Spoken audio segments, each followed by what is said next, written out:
button.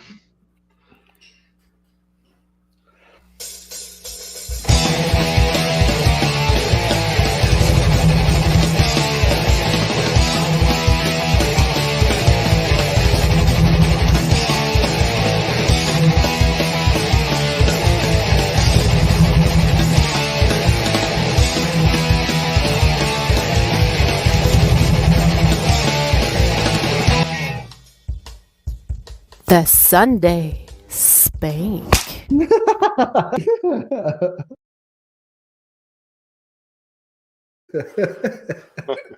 Nice. Buddy, that's what we're talking about. Yeah, this is the inaugural episode of the Sunday Spank, a brand new segment we're doing here on How'd We Get Here? And it's going to be featuring our good friend, Matt Spanky from the In Podcast. Say hello.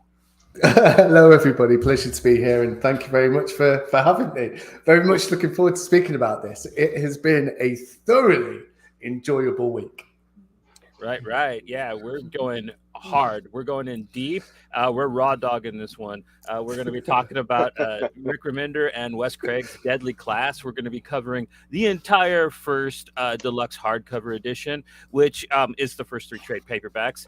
And we will also be discussing the show, the adaptation that ran for a slight while 2 years ago. We're going to be talking about how good it was, how different it was. You know, we're just going to be talking about it as just a really good piece of contributing content to the lore of the entire franchise. So, yeah, this should be a lot of fun. Before we kind of get into it, I kind of want to talk about how we all got introduced to the book and just kind of our lead into it. I'm going to go ahead and start with you, Matois. Well, I think there's just some titles that are in the sort of pop culture zeitgeist, especially as comics became more and more prevalent in the last 10, 15, 20 years, the sort of second wave of enjoyment in pop culture interest. So it's always been one on the back of my mind. And I had the Deluxe hardcovers that I've been buying them as they came out. And this was just like a perfect opportunity to read them. But always been a fan of Remender. Really like the stuff he did with Marvel, and then since then he's just been on fire, like just one after the other. He's one of those guarantee creators that you know when he releases something, irrespective of what's on the cover, it's gonna be good. Yeah, I agree. Even when it's something you're not that into, it's still readable, right? It's kind of like pizza. Even when it's bad, it's good, you know?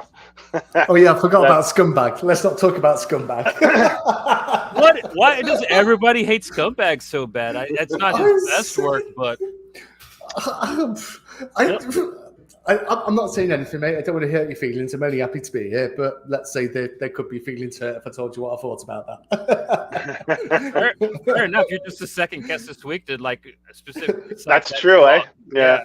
See, yeah. I think the only problem I had with Scumbag was because it wasn't set up like an anthology. Like it wasn't a bunch of one shots. So the change of artists for every issue, I thought, pulled me out of it. Whereas like if each issue was more like a self-contained story instead of an ongoing story throughout, it wouldn't have bothered me. But because, you know, you didn't have that consistent artist going through, I think it kind of took me out of the story a little bit. Yeah. I think that's the only issue I had with it. Yeah. It was definitely grating as well. I thought the introduction of the like titular character was actually really, really strong in the first couple of weeks. In actual fact, in the first iteration of our podcast, you did a video, a video a parody. For it. Yeah, and when the trade came out, I was really excited to read it. And the first couple of issues, I was like, wow, this is great. Like, I didn't know he could do comedy, because I think comedy, I think I've said before, it's the hardest thing to write, because a lot of it's about timing, and you're relying on the reader to be able to read and turn the page at the right time. And that capture and release is difficult. So you're almost kind of relying on the absurdist nature of what you're reading, as opposed to the capture release of a setup and a punchline. And it was great for 2 issues, and then I didn't know what it turned into. But like you're saying, humor, like making a book, delivering a punchline is hard, but Deadly Class has a good balance. Like he definitely has some Yeah, moments really that does. I was cracking up, I was laughing, and like and just the way Wes Craig interpreted the script for those funny bits, the two of them together, it was like perfect comedic timing in this one, like Deadly Class, like spot on. And yeah, so my introduction to Deadly Class, not unlike Matt, it's very similar. It was, I never got it right off the beginning. Like I came in late, so I never really started picking up the issues and stuff. But I knew about it. A lot of people were talking about it. It had some buzz, and then the show came out, which garnered even more buzz. So then it was even more on my radar. And then Johnny, I know it's one of Johnny's favorite books. Remender is one of Johnny's favorite writers, so he was like Deadly Class, Deadly Class. And then like I saw the Deluxe, so I started getting into the hardcovers, and then the first Deluxe book 1 was sold out. You couldn't get it anymore. So then when I think they put the third one up for pre-order, they reprinted number 1 and 2. So then I jumped on it and got them all. Then yeah, that's exactly what I did as well. Exactly what I did. Yeah. So I was happy when I saw they were doing a reprinting of the 2 first Deluxe hardcovers. I was like, yes, get in on that. Now that all 4 out, that was like, I told Johnny, I was like, man, we don't talk about enough books that Johnny loves. So I figured this is a perfect opportunity to jump on a book that Johnny really loves. So yeah. Did you pick it up in floppies, Johnny, or were you like on the trades as it came out? Or was it something in retrospect? Originally with floppies, because I was so excited when it came out. I was doing All About X-Men podcasts with my boy Scorpio Moon, and like I got this image sampler. It had 7 pages of this, had Black Science, it had Pretty Deadly, it had Rat Queens, and I think one other book. Oh, Black Science. Did I say that already? Yeah. Okay. It had 2 Remender books, but like this one really, really stood out to me. So when the first issue came out, this little beautiful bad boy right here, I remember I picked it up and I covered it because we had a segment on there called Spike the Punch where we talked about a book that wasn't X-Men related. And almost every week, a month that this came out, I would cover it. And I kind of knew who Remender was. Like at that point, he was the Last Days of American Crime guy to me. That was like the book of his that I knew and really loved. But aside from that, I kind of knew things here and there that he did. But this is what really, really kicked him onto my radar. And yeah, ever since he's been just a guy that like, whatever it is that comes out with his name on it, I get it. Or I also go back and find some of those old stuff that like nobody talks about and read that as well. And if people who know my channel, like the one of you out there, Sequential Geek, might actually know that the second video I ever did where I actually spoke, I had my mic on and everything, was retrospective of the first 2 trades of Deadly Class. Deadly Class. Yeah, that's that's a good name for a segment though. Spike the Punch. I like that. That's really good. Yeah. And the reason I think me and Johnny might have even been like subconsciously following each other on Twitter, like I suppose it feels like the old days now. But I was already subscribing to Graphic Vandalism, and what I was doing, unbeknown to Johnny at that point, he did the first one I did was I think it was maybe like top 10 unknown sci-fi stories, and there was Empty Zone by and it didn't get finished. Alexander. Yeah. Jason Shawn. Yeah. And I was so impressed by the videos that I was going through them, buying them and reading them, and then moving on to the next one. and the second one I ever listed, well, the second one where I had this meticulous approach to was the Remender one. However, during that period, I was buying so many comics that I never got past the sci-fi one. But I did revisit the Remender one recently, and I've sent off for the 5 best Remender. I have to cover some of those, man. After you read End League, I'd probably like to cover that. Nobody ever talks about that, and that is Rick's best superhero comic, in my opinion. Who was that put out by? Was it Image? Dark Horse. Dark Horse? Okay. Were those first sort of 5-ish trades and first 5 titles, were they concurrent with what he was doing with Marvel at the time, or was there a break, or how did that line up? Actually, like most of it was before he like worked at Marvel. Yeah, like I think Strange Girl is the book that kind of landed him his Marvel thing. I think maybe Sea of Red was running alongside some of his Marvel stuff. I think maybe that one, and maybe Nightmare by Oni. Was that Oni or IDW? Whichever. Like I think that one might have came out alongside his Marvel work as well. But a lot of the other stuff I talked about was kind of way before. Cool. But I mean, he's just one of those writers where you can't go wrong. Like it's kind of like what I do with Cullen Bunn at the end of each year. Just go on Amazon, put in Cullen Bunn, and I scroll through for whatever I've not seen yet, and then buy it. I mean, the quality is probably a little bit more mixed compared to someone like Remender or Lemire, but you just know when you hit it, whatever comes.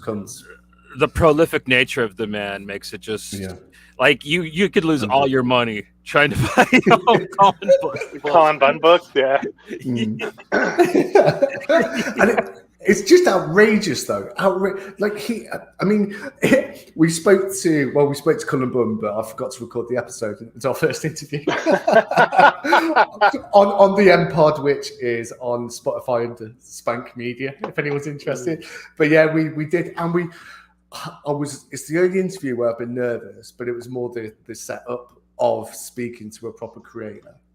But we did a research and blasted all the podcasts, and we had all these questions, and we got some really spicy stuff as well about him leaving Marvel and the stuff that he wanted to do that was turned down. And I was thinking, wow, this is one of the best interviews I've ever heard, let alone being involved with. And then Tim said about an hour of the way through, he goes, oh yeah, before we started taping. And then I looked up at the top left corner on Zoom. I was like, oh shit, we're not taping. No, the joys of recording podcast. Yeah. But one of the things that he said on that, the point being, was he was such a prolific writer that sometimes some of the writers that he was friendly with at Marvel couldn't cope with the monthly solicit. So he was ghostwriting even other people's titles who were not named. Yeah, he's that good at writing, like just no pressure. I think it's because not that they don't treat it like a job, but it's quite like an artisan bohemian occupation still. But he's just like 9 to 5, drill it, let's go sort of guy. So it's too bad you didn't hit that record button. Yeah. Did you want to do? Yeah. Did you want to do your imitation? No. Okay. Never mind. I mean, I can do. It's not like he's ever going to hear this. But we said to him at one point, it was like, I said to him, "Look, do you want to know the questions before we start?" I said, because our whole thing is we're not just asking you the same things as. I've listened to a lot of your interviews in the last week, and I don't want to know what your origin story is. I know you got into comics. Don't know who you want to write. Like we've got set questions here, and some of them are a bit spicy. So it's up to you whether you want to hear them before, if you just want to go with the flow. And he went.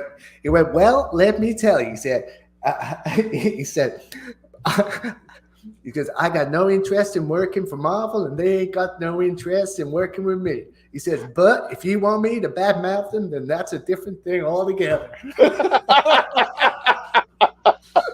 always love when you imitate Colin Bunn.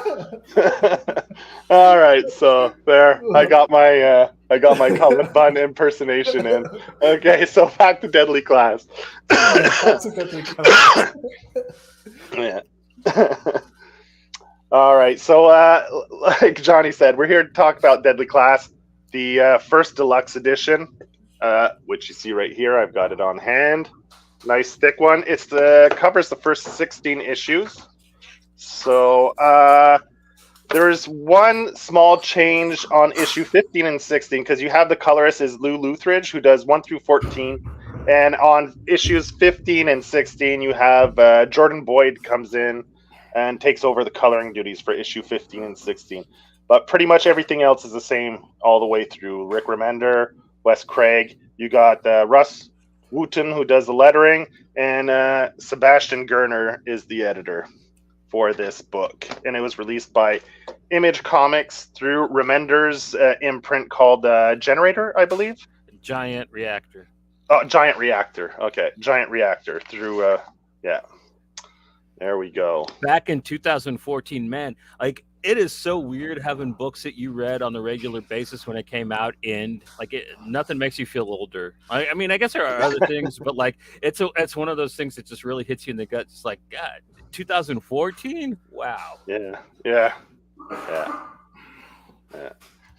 And one thing I love about this book is it's set in the late 80s, right? 87 so the story is where it starts. Yeah, 87, the Reagan years. So so it jumps back in time, right? And I was 5.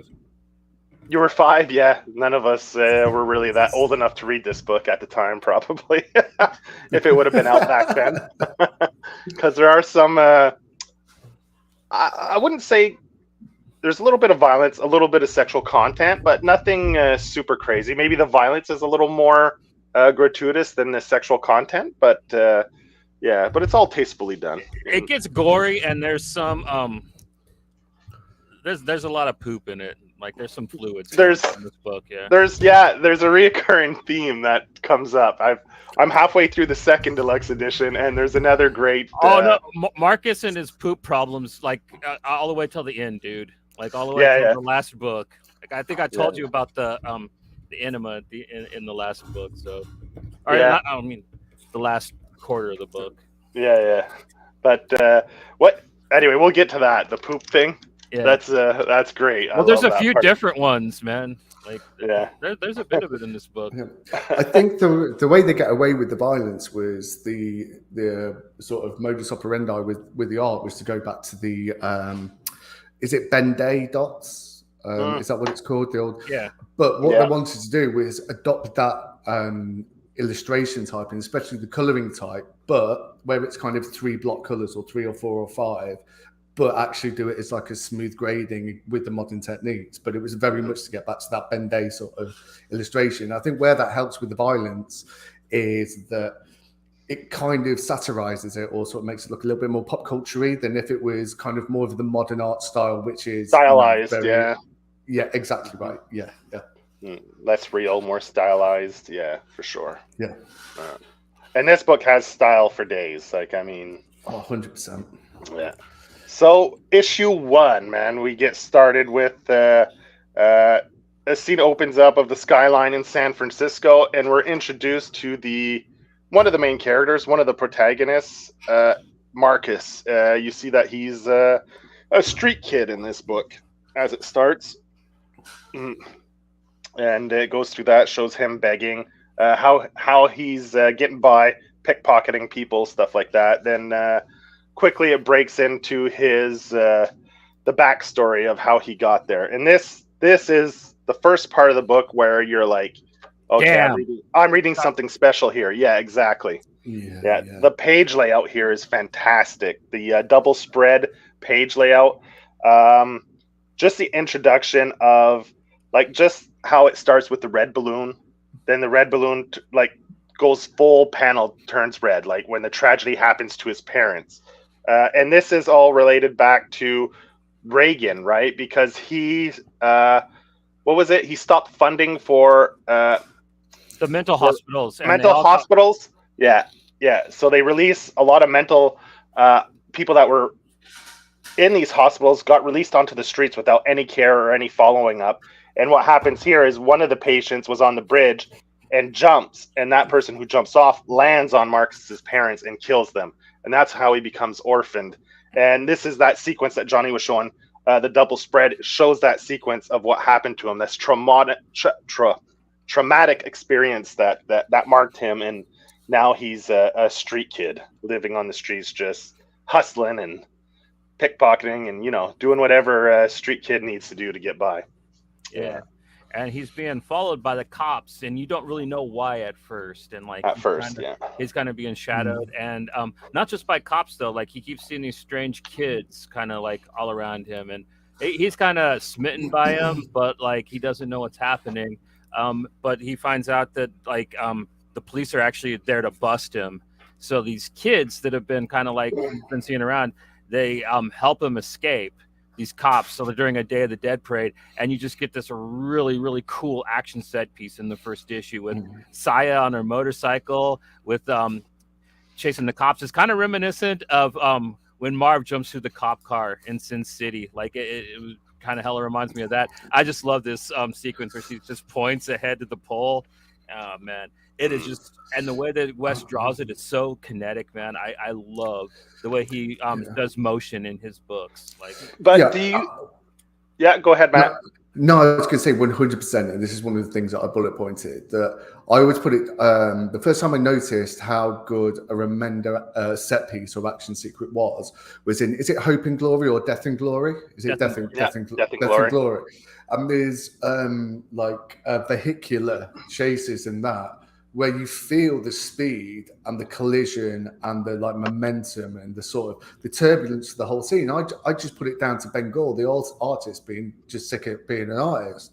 But then when I saw this and the action sequences, I was like, this is now 2. And then I thought back to Uncanny X-Force, and it's not like a verisimilitude, but it's kind of like a sort of like a magical realism whereby you're looking at the scene and you can picture it, and you can picture it's kind of like a smooth transition from panel to panel. Like there is something the way that he writes action sequences that isn't. It's not even like a precision. It's just he knows how to write like a sort of panel to panel smoothing and abruptness of what action needs to be. And there's nobody else that springs to mind immediately that I could say does that. Maybe going back to Alan Moore, but you're talking about, for me, one of the greatest ever. But like, yeah. Well, that's a good point. And I think that he is really, really good at finding artists to work with him. Because like, I can't think of a book that like it doesn't click on every level. Like, I mean, except for maybe the one we mentioned earlier, or something.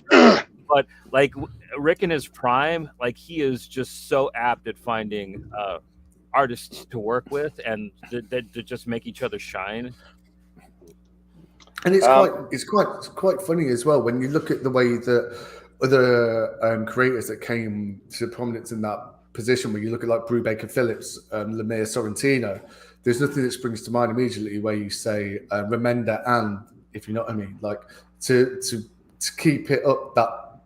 I suppose the way that we're talking about Cullen Bunn, like one of the things that impressed me the most was how and this was one of the things that people never heard that we asked him. But we were like, how do you choose your artist? Because it's like a different one almost every single time.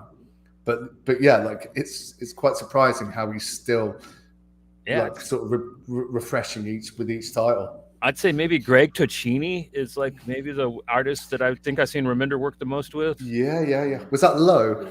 He did Low. Yeah. He did Uncanny X-Force with them. He did really? Last Days of American Crime with them. Yes. And isn't he working on the new book with Remender as well? No, that's Max Romero that's doing. Okay, but I thought they had a new book coming out. Remender and I think they do. I think him and Tocchini do have a new thing coming out. Yeah. Oh, I take back everything I said. Yeah. Hey, Johnny, do you have the panel for? Where he's on the bridge, where they introduce Saya for the first time, but you don't fully see her. Where he goes to step off, and she's like, "Don't," And you have that panel, or no? I don't think I have that page. No, but if anyone who's read it, you see that panel this is the first introduction of one of the other main characters, Saya.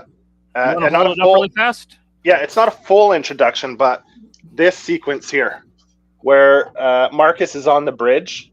Then like they show the shot of his feet. Then it's a close up of his feet. Then you show close ups of just you don't even really see her eyes. The hair's hiding them, and just the panels and the way they lay it out. It's so like from panel to panel. It's like a very cinematic approach of paneling it out. And I think Wes Craig's layout here is fantastic.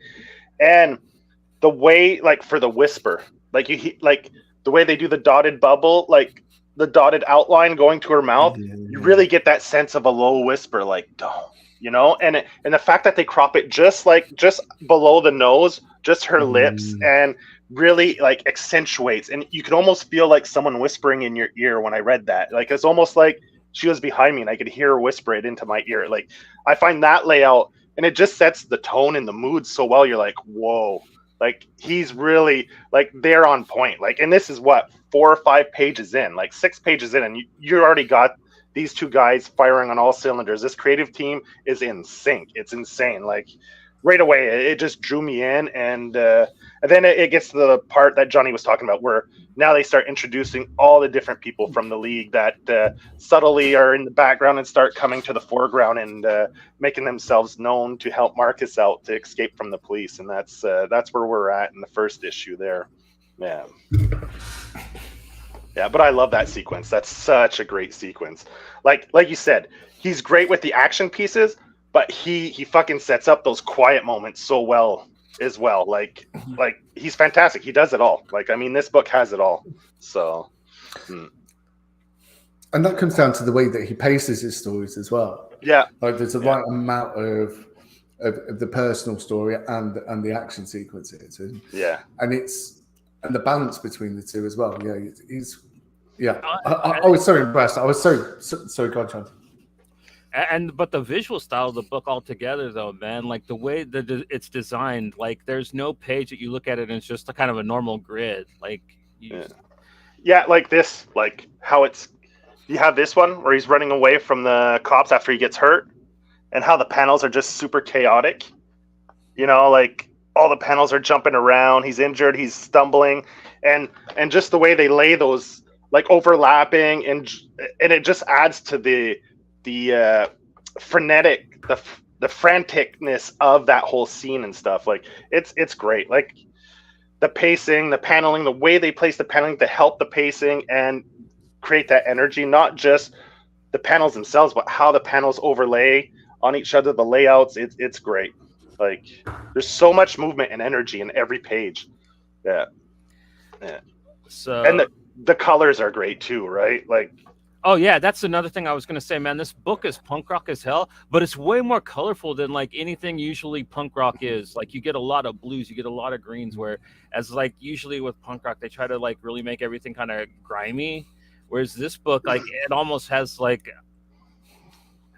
anime sensibility to it, like with some giallo coloring. Like it's hard to even call it, but it's gorgeous. Yeah, I love the way they do the tone on tone. Like a lot of the sequences create the mood. This is the palette. I'm gonna go with like green tints, and he does a lot of tone on tone to give certain scenes a certain mood, right? And then then you get to another sequence. Like then we get to where Saya saves him from the cops, and they throw a bag on his head, right? And this is where we were already getting there, where he gets introduced to the whole cast of the book of this first book. We're introduced to the cast that'll be the main story of Noise Book 1. I mean, I'll let Johnny, you can introduce all the characters here, because I might fumble some of the names. All right. First off, you got Saya, who is like the Yakuza princess, who probably the second biggest character in the book, second star. After that, you have Maria, who is the Day of the Dead dancer girl with the fans. She is probably the most badass character in the book. Probably a little the craziest too, but like Maria's just so cool. You get Willie, who is straight out of Compton. He is Marcus's best friend, and he's kind of got a secret that we'll get into later on. And then I guess the last big character is Billy, who is the punk rock kid with the blonde mohawk that is Marcus's probably other best friend. Yeah. And you're introduced to Master Lin, who runs the King's Dominion School, which is really cool. It's this whole campus that exists underground in San Francisco. And what's really cool is in San Francisco, there are a lot of old cities, there are actually places like this where because of earthquakes and fires and floods and all that they've actually just built on top of shit that was already there. So there are literally like actual buildings and stuff that some people live in, homeless people and stuff underground in San Francisco, as well as in Chicago, New York. There's quite a few other cities. I think maybe even in London too, right, Matt? Do they have underground parts of the city there too? Well, probably historically, but here's a thing from my day job as a structural engineer. Because of the planning permission, how tight that is, the houses can only go so high before they're seen as an obstruction to the buildings. So what planners are starting to do now is knock the buildings down and go 2 or 3 basement levels down. So it's But the thing is, the cost of that build in where I am or where I used to live in Leicester would be so great. In London, the extra floor space, to the extent that everybody was giving it a go, and there was a couple of catastrophic builds where they weren't doing it properly. So now on my insurance, I have to note if I'm doing basement design, and it doubles my insurance premium because the amount of I'm a structural engineer, so yeah, it doubles my premium before I get into basements just purely because of all the cowboys that were trying to do it in London.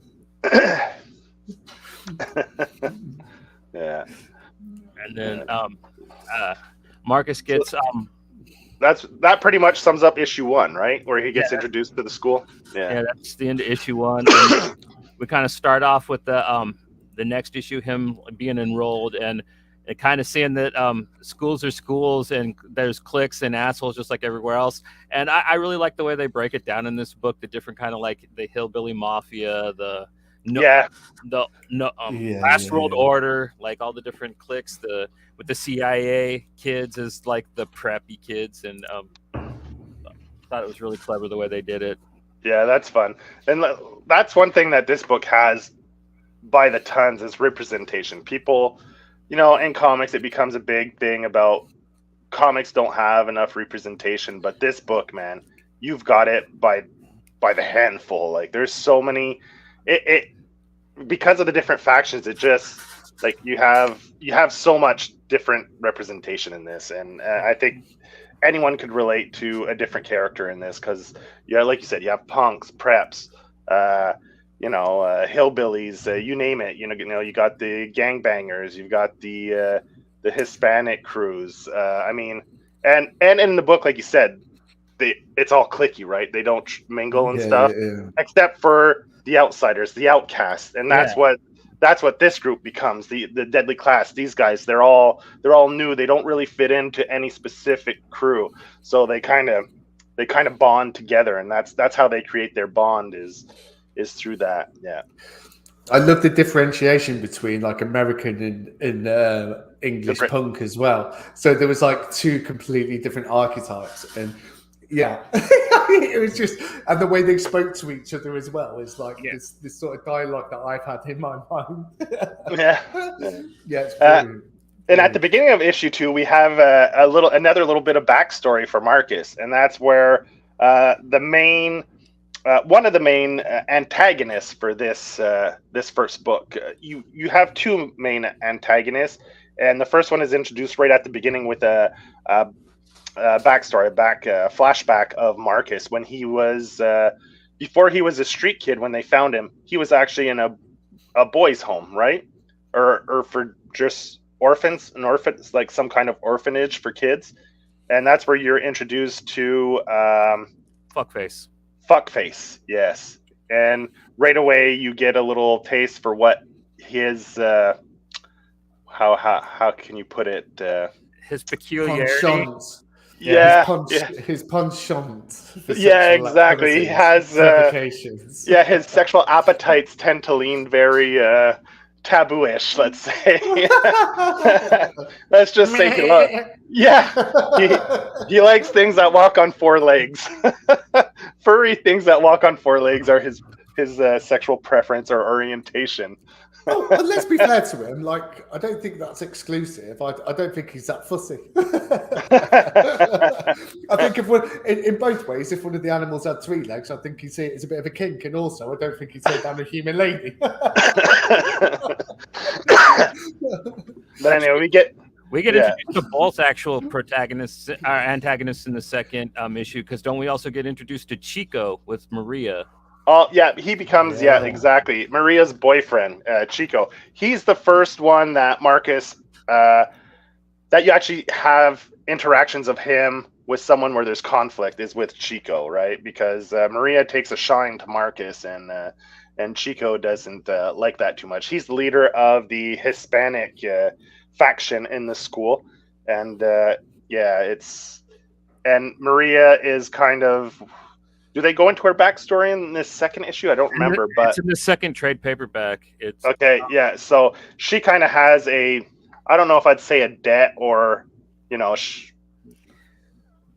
No, I wouldn't say a debt. She's basically kind of a in She's servitude to them. Yeah. Servitude, like, yeah, like kidnapped. yeah, kind of through the father, the family, Chico's family. Yeah, yeah. So yeah, so Chico's that first introduction of conflict for Marcus and his story throughout this.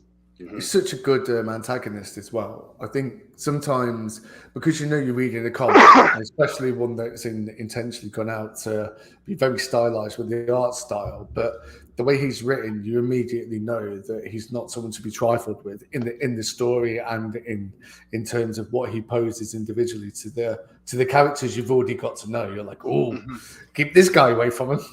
Yeah, yeah, and you get your first little hint of Marcus and his little secret about the orphanage and stuff because he opens his locker. Do you have that panel, Johnny? With the rat? With the doll? Oh, that's right. There's a little doll in his locker with a knife in it with a little note saying "child killer." So that's your introduction to Marcus and what happened at the orphanage. Is something bad went down that. He killed a bunch. Might have killed some kids while he was in the orphanage, and that's how he has his rep, right? He has his rep at the school because of that. Yeah.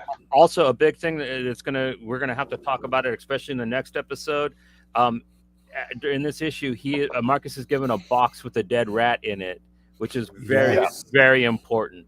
Yeah, that comes in towards the end of the second issue, I believe. He gets his box. Yeah. They get the box, yeah. So you have this scene like that Matt was talking about, where they're just hanging out, where they go their smoking spot. Then you got the two punks, they're jiving. Yeah, you got Billy and Lex. Lex is the British punk who he's a detonation expert. He does explosives. Yeah. So you got them all jawing at each other and fronting and trying to establish a pecking order in their group, right? Who's And this is where we find Marcus's great motivation, which everybody finds completely hilarious, that he is at the school to kill Ronald Reagan.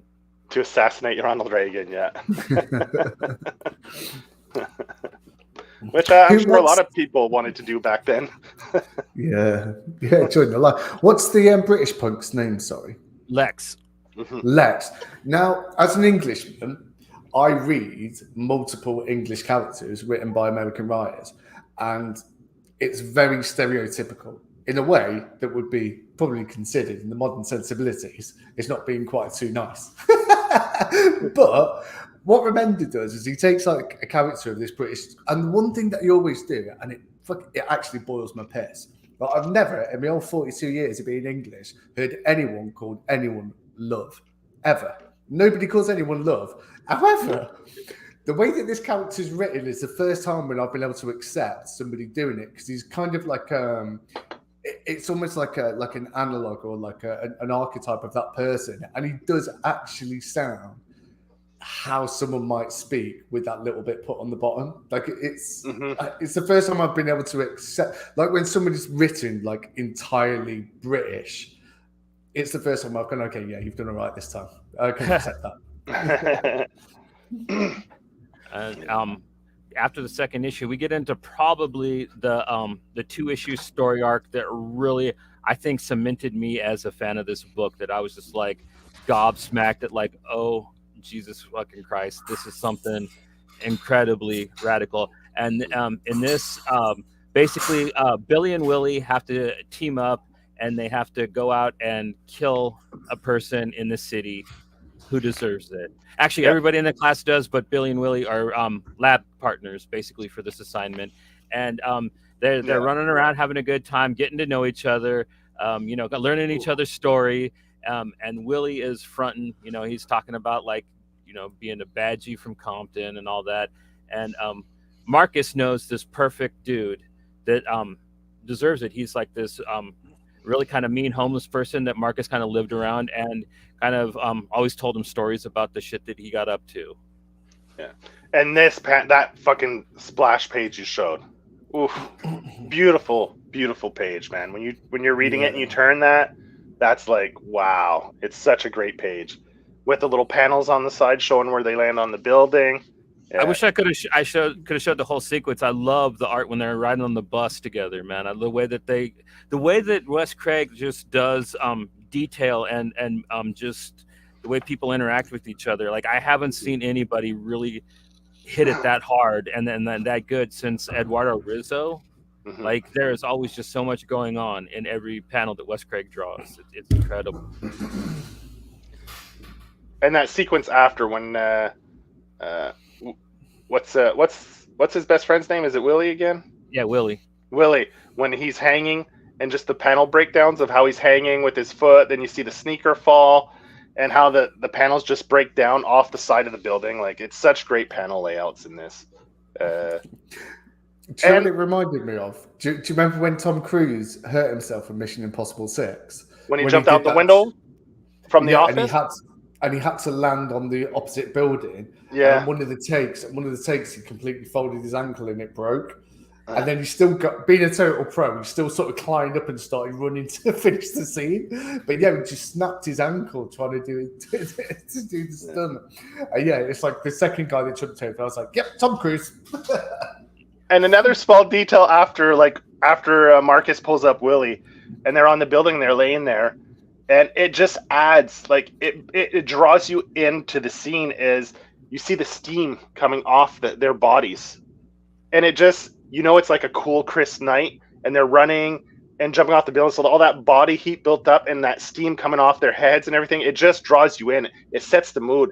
Like, you can feel kind of the moment that they're in, right? And it's just little details like that throughout the book that I just love, that really draws you into the story and really lets you have a feel for the scene and really set up the scene properly. It's really good.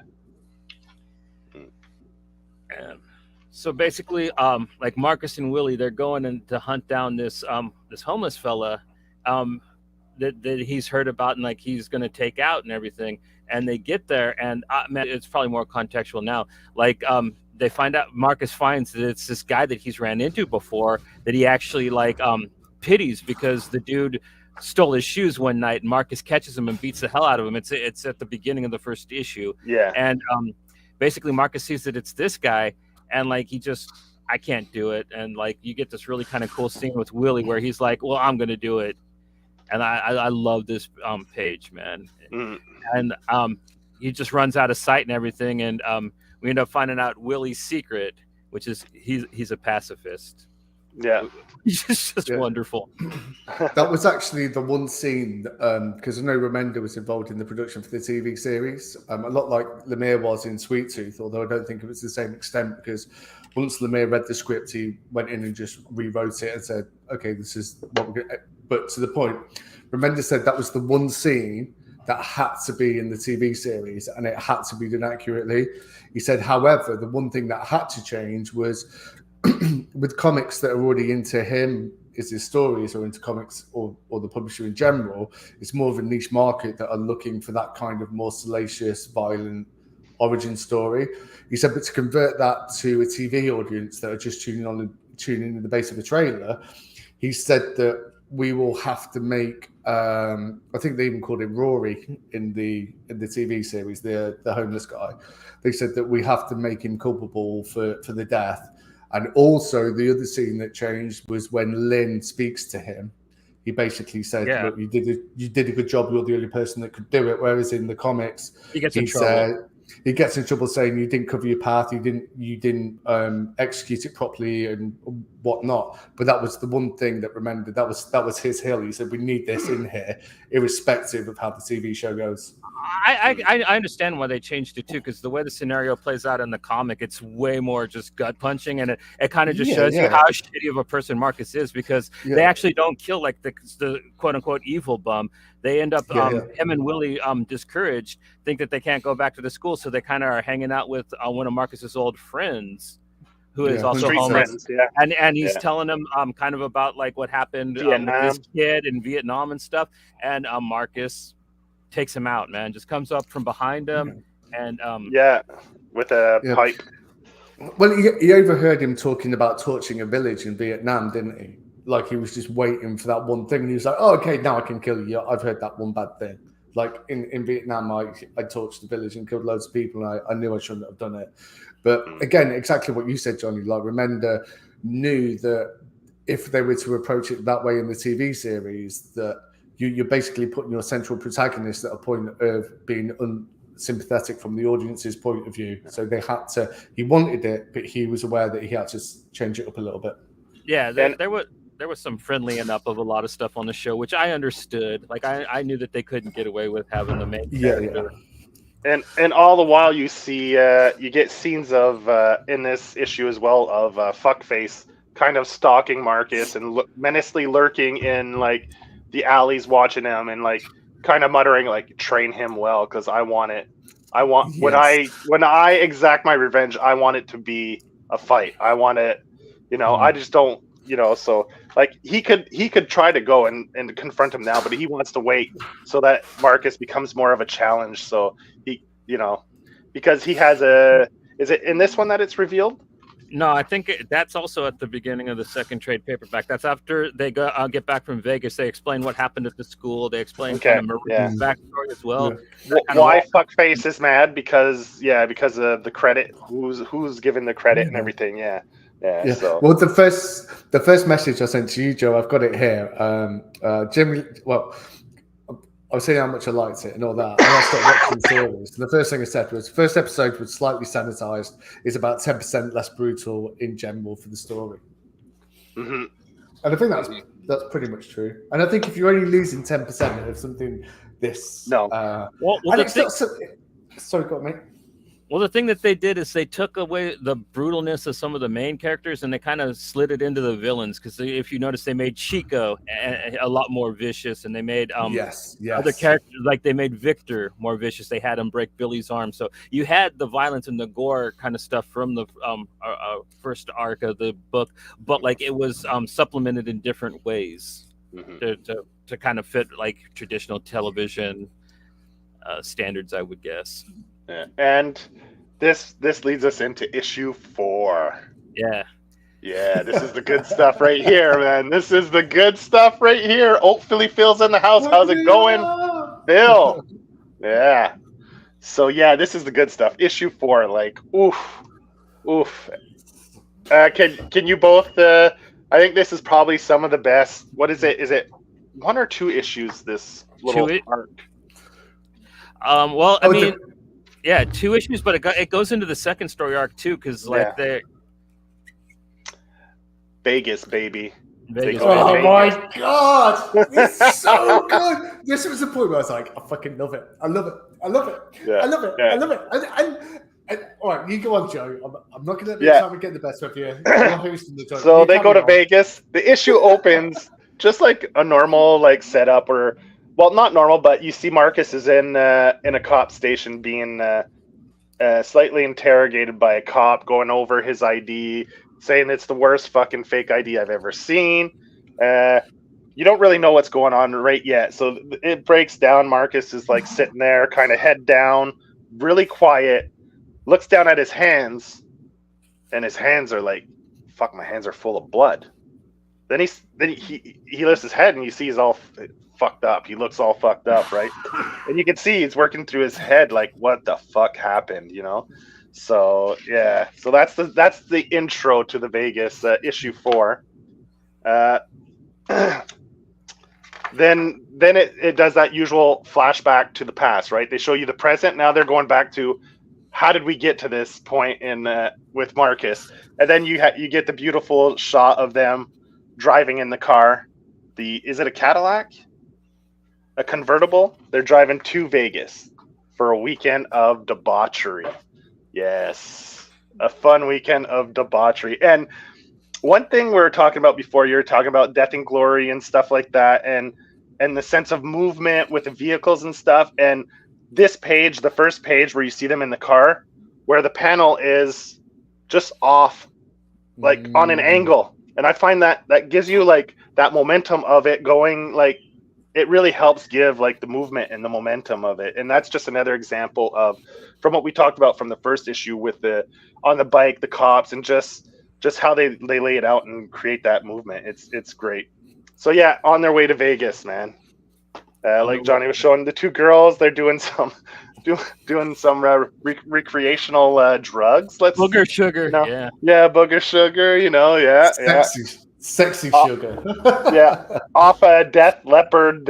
Is that a CD cover? Or there's a lot of little drops, like especially in the backgrounds on the walls, the T-shirts of references to music from this time, like from '87 and stuff. So if you go throughout the book, I had a blast just picking up like reference of bands, music, like from the T-shirts. When you go into their rooms at the school, they all have posters, like the way Rick Remender and Wes Craig set this up. The world is lived in. Like you pick up so many little things in the backgrounds and stuff, and it really makes it feel like an actual world that people live in. And so it's fantastic. So you could pick that up. Like that's an example right there of a Def Leppard doing cocaine off a Def Leppard album. Yeah, they really made the effort to do that as well. They said that in some cases, especially in films and TV adaptations, but initially with the comic series, was when some things are set in a specific era, all they'll do is name drop, like, "Oh, did you hear the last LL Cool J sort of CD?" And that'll be it. Whereas everything else is pretty much the same. But in terms of fashion, the hairstyles, the way people talk, the music and everything, there's a real conscious effort in this to make it seem of a period. It's commendable. To put the effort in when it's not, if you're not looking for that, then it's not going to be something that you notice. But for you, charismatic, charming gentlemen like me, Joe and Johnny, this is the shit that we eat up. And this is where you get the first real love triangles introduced in this issue as well, between Saya, Marcus, and Maria. And this is on top of that, you're introduced to the love triangle. They're doing drugs, so it's like they haven't even hit Vegas yet, and they're already like getting fucking smashed, right? This is just the road trip to Vegas right now. They haven't even landed in great Las Vegas. So so they keep driving, and then they're being followed by Chico. Yeah, that's what I was gonna say. And I love the way they do that. Like you see the headlights far away as they're driving, and just put the circle to make sure you don't miss it. Yeah, it's good. It's good stuff. Yeah. Well, not just Chico. They're being followed by two people, right? Well, isn't the motorbike? Isn't that supposed to be Fuckface? Well, he is in Vegas too, but I don't think they actually show him following them as well as they do. Like, at least I've never paid attention to see them show him there as well, following as well. But he does end up being. Because I always that panel, I always assumed that was Fuckface that cuts Chico off and almost runs him off the road. Okay. Because Fuckface wants to take out Marcus. Like he doesn't want to let someone else do it. Like that's his prey. He doesn't want to let another predator get his prey. So that scene right there, I'm sure, is Fuckface kind of like staking his claim, his territory. Marcus is mine, right? So that's kind of what I got from that. But maybe I'm overthinking it too, So yeah. Wow. So then they stop. This is where I'll let you go, Johnny. This is where they stop at the Grateful Dead concert, right? Dude. What? Yeah. What are they doing there? So good. They go to get drugs, man, and it's really great because there's this. Saya tells them, "Hey, man, I know these people. I know how to deal with them. Don't just make deals. Like, go through me. Otherwise, you're gonna get ripped off." And Marcus thinks he knows what's up, so him and Billy are like out in the crowd, and like they go to get some doses, and they completely get hosed. Mm-hmm. Meanwhile, Maria and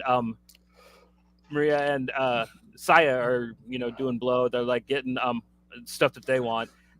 And these guys are totally burnt, so they get they're hanging out, and this other guy comes up and like asks them if they want to buy some doses, and Marcus burns them down and stuff, tells them that like we've already been ripped off by you stinking hippies. So like he gives them the selling them bunk selling them bunk, the fake shit.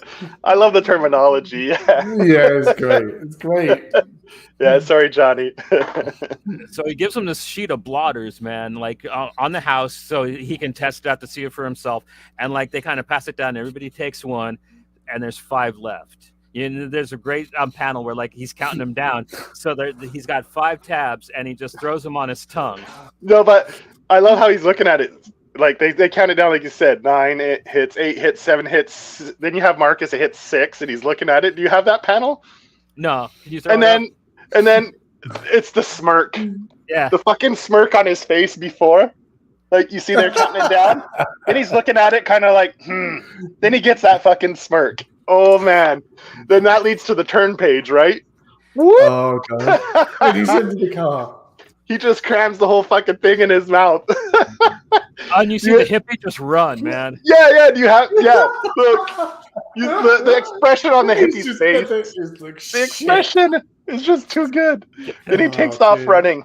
Yeah, he takes off running like, I'm getting the fuck out of here before these kids die. Marcus is all like, but it's bunk, right? And everyone's like, well, you better hope so. And the next thing you know, he's under the car, man. He's under the caddy, talking about the digital mountains are coming to get him, and he's not going to come out from under the car until the mountains leave. Okay, like they're talking about bunk. Where does he say it yet? He says it before he takes it, right? He's the Acid King. Yeah, I am the Acid King. Yeah. I'm the Acid King. Yeah, but because that's how he justifies. Like, I don't, because they say, give me your money and we'll get it so you don't get fucked over. Yeah. And he goes, I don't need to give you my money. I'm the Acid King. Yeah, I'm the Acid King. Yeah, exactly. And then he gets like some postage stamps with nothing on him and takes one. He's like, yeah, I'm the Acid King, and then nothing happens. Yeah. 36 minutes later, like Johnny says, he's under the car. Actually, that looks like a Dodge. Actually, now that I see the panel here, looks like a Dodge. Again, this is Remender writing so well as a 14 or 15-year-old when you're a little bit inexperienced. That's true. You've got that sort of callow hubris of youth, whereby, oh yeah, of course I can, because one, you don't like it that someone said you can't, and two, you don't want to seem like you're not in the in crowd, you're not in the in group, you're not cool enough to be able to sort it out yourself. And then when you do, again, that sort of callow hubris gets the better of you. Go, yeah, fuck it, I'll do the lot. Yeah, and then like Johnny was saying, so then after he eats it, he ends up like under the car, like tripping balls. The digital mountains. Then there's another panel that I love. Is fucking Billy comes running. He trades a couple Steve Miller tickets for a blowjob from some hippie girl. He's super like running, all super happy and proud. I love that. Like, this is where it starts to get really fun. And then the turn page. Joe, he says the best line in that sequence is when he turns around and he says that and he goes, "Well, it's not exactly free love, but it will do." Yeah. And this leads to a fantastic turn page where I think Wes Craig had a blast with it after this. Because from this turn page is when he starts drawing the trip, right? The trip that Marcus is having in Vegas, or the whole gang, actually. And woo, it's some fun stuff, man. This is where the colors really get wild. Very surreal stuff in there. And it's just great. Like, if you like comics that just have fun and get to the psychedelic stuff, he does a great job with this. I mean, yeah, and the thing is, for me, as someone that spent most of their 20s getting into as much mischief, and I think like popular culture would call me a recovering addict. And probably most of my family, and when I'm having a quiet moment to myself, would agree with that.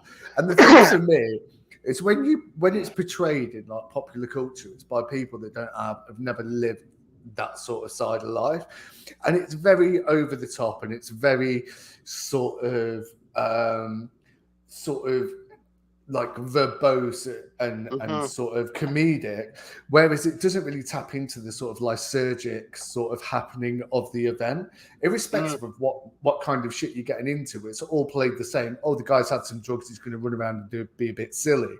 This is just like this. I'm not saying like Remender knows, but at least he's done it to me, at least. Like, I was reading this and I was like, this feels like a legitimate experience. Well, he plays a lot with the writing of Hunter S. Thompson with the this homage is a bit of Fear and Loathing, but at the same time, you can tell that like maybe he wrote about like a trip that he had or he saw a friend of his have, because I've had friends that I've seen take bad trips and they kind of act just like Marcus, just look like they've been slapped in the face and they're just like, exactly. But it's also waves, right? you get like these highs and then you get these calm moments, and this is kind of what's happening. Like when he's sitting on the bed, it's pretty calm, and then it's just these little subtleties. Like when Maria talks to him, you see the tongue of a snake come out and like almost tickle him and stuff. It's like these little things that just make it so you're like, oh, and then boom, he'll hit like where he starts to hallucinate, and then you get another calm moment, and it's like that roller coaster of what a trip is, right? It's not always balls to the walls. Exactly. Hallucinations. It comes in waves and comes and goes, and depending on your situation, the stimuli around you will affect the trip and stuff. And I love the way they play on that in this issue. It's really good. And also the event that's to come, like if you have that adrenaline and cortisone rush in a situation of stress, you can snap yourself out of it for a little bit, and then you're like, okay, we need to deal with the situation. I just want to sort of side by a little bit. The only other time that I've seen any sort of form of like sort of drug use or abuse or addiction or portrayed in such an accurate way, but in a different way, was Donny Cates's Buzzkill, like from somebody that got sober for quite a while. That was actually quite a very accurate portrayal of all the stuff that goes through your mind when you're trying to get sober. And yeah, this was again. I just thought it was realistic, and it wasn't unnecessarily like elevated or depressed like most writers would choose to go down. And then like one of the last pages of the issue was a panel that I pulled to do some promo for the new show, like How'd We Get Here? Yeah. Love that panel. So good. Yeah, the lamp yelling at him. Yeah, so good. So good. Yeah. And and then we're closing we close the issue out, right? Or is that the beginning of the next one? No, that's issue 5. Issue 5, we start out, Marcus is still frying balls. Well, we're at the cop station, and you get that little. Matt took a screen, snapped a shot with his phone. Yeah, I did. Yeah. Where he's sitting there on the bed and be like, "How do we get here?" Wait, let's see if I can. Yeah. So I was like, yeah, man. I caught that right away because I was reading this in the middle of us promoting the change of the name, the rebranding of the show. So I saw that and I was like, how fitting. We're in the middle of. Yeah. You sent the picture, and he's like, "Did you see this?" I was like, "Fucking right, I did." It's too bright. Sorry. Yeah. So, I caught it right away, and I thought it was funny when you sent the picture because I noticed it right away too, and took note of it. Yeah. Yeah, I was like, we're definitely in the simulation now. We're definitely living in simulation. Yeah. There's no such thing as coincidences. So issue 5. Go ahead, Johnny, man. I just wanted to point that out before we got And this is where the action kind of starts kicking back in, because Marcus is chilling, frying, hanging out with Billy, and he's just like wigging out like stoned people do. He's just talking a million miles an hour, and Billy's just kind of like, you know what, I'm gonna go do what I came here to do. And Marcus is chilling, and he starts hearing thumps and thuds, so he goes next door to see what's going on. And what's Billy doing? Obviously, Billy's there to kill his father, which kind of nobody else really knew about. His dad, real scumbag and stuff. So Marcus is just kind of watching this and helps out, and they end up taking care of it, which comes to like my favorite part of the fry scene, man, where the clown, I see you. Oh man, it creeps me the hell out. And he's they hide the body, and they're going to try to find everybody else because Saya and everybody, I think they went to get food, right? The other crew just get him in the hotel room, let him chill for a bit so he can start coming down. And they took off to pick up food and other stuff. Yeah. So Billy and Marcus are going through the casino to try to find everybody else, and Marcus sees a Mr. T slot machine that it's talking to him, so he's got to play it. So he sits down and he's playing these slots, man, and he wins big. And, he gets caught by the security guards. And that's why he's in the security room the whole time. Oh, that's true. It's a security guard. It's not a cop. It's true. It's in the security. That's the whole time you think he's in a cop station. Yeah. But I love the panel where Mr. T, the slot machine. I pity the fool. Yeah. I pity the fool who doesn't play my loose slots. I laughed when I read that. I love that. Who doesn't play my loose slots? Oh, it was so good. So good. So Yeah, I love that. The whole time, Marcus is tripping out, thinking that he's caught for the murder and stuff. Meanwhile, he's just in trouble for gambling underage. So they tell him that he can't be in the casino anymore. And he gets escorted upstairs to where he goes and knocks on the door. And it's opened by... Hello. Yikes. Miss Maria, who pulls him in, and things are just about to get really good when guess who shows up? Chico, the boyfriend. Chico. And then, we get this mad chase scene with just some really, really killer action. Yeah. I love the way he draws this specific fight part with the hands moving in waves like that, or with the traces, because that's kind of like the most accurate to actually doing hallucinogenics that he draws in the book, is actually showing the traces of the arms like that. Yeah, it's pretty cool. But like Matt was saying, it's not over the top. Anyone who's tripped will, like you say, it seems like a fairly accurate portrayal, right? So maybe you know what? Maybe they did their research. Maybe Rick Remender and Wes Craig were like, all right, let's go to Vegas for a weekend, just you and I. We'll take a break from making the book, and we'll trip some balls, man. So my theory is Rick Remender and Wes Craig went to Vegas and dropped some acid as research for the book. This is not factual. This is just me hypothesizing that that's what they did. Yeah. Have you got an ending yet, Rick? No, with you. Well, we better do another one. All right. Well, it's only been half an hour, and I'm still having every time right tonight. That's probably where the digital mountains came from. How do you come up with that? Come on. You found an ending yet? Nope. Still just sitting here in front of our motherfucking God. All right, sorry, Johnny. Oh no, it's all good, man. And Chico, they chasing Marcus. They're going running down the strip, and they get to this convenience store, which is probably when Wes Craig really outdoes himself with his panel layouts and the way he does stuff. I love the way that this fight's broken down and the way that it's shown. And like Chico, man, he kind of just butchers all these people chasing Marcus. This is the beginning of issue 6. Yeah. So the Vegas one does last. It is over 3 issues then. Yeah, it's a pretty decent story arc. Yeah. Yeah. It's great, man. I love that. Like you said, that one where the girl gets shot. You get the and it's stylized too. You get the X's in the eye. Then it's the reverse. The blood is white and the background is red. I love that play. It's great visuals, great graphic visuals design. Yeah. Love the creative choices in this book. Then it gets to the alleyway. We get to the alleyway after that. All right. Matt has to take a quick break. So do you mind, Joe, if we kind of just cover for him for a minute? Yep. Cool. All right. So it's a kind of good place to break. The convenience store shootout, it's brutal. It's probably actually kind of the most grotesque and gory the book gets so far, I would say, right? Violence, for the violence, it gets pretty graphic. It only goes up from here. The next arc gets way worse, but this is where, the book really, really kind of gets hyper violent. And I dig the hell out of it, man.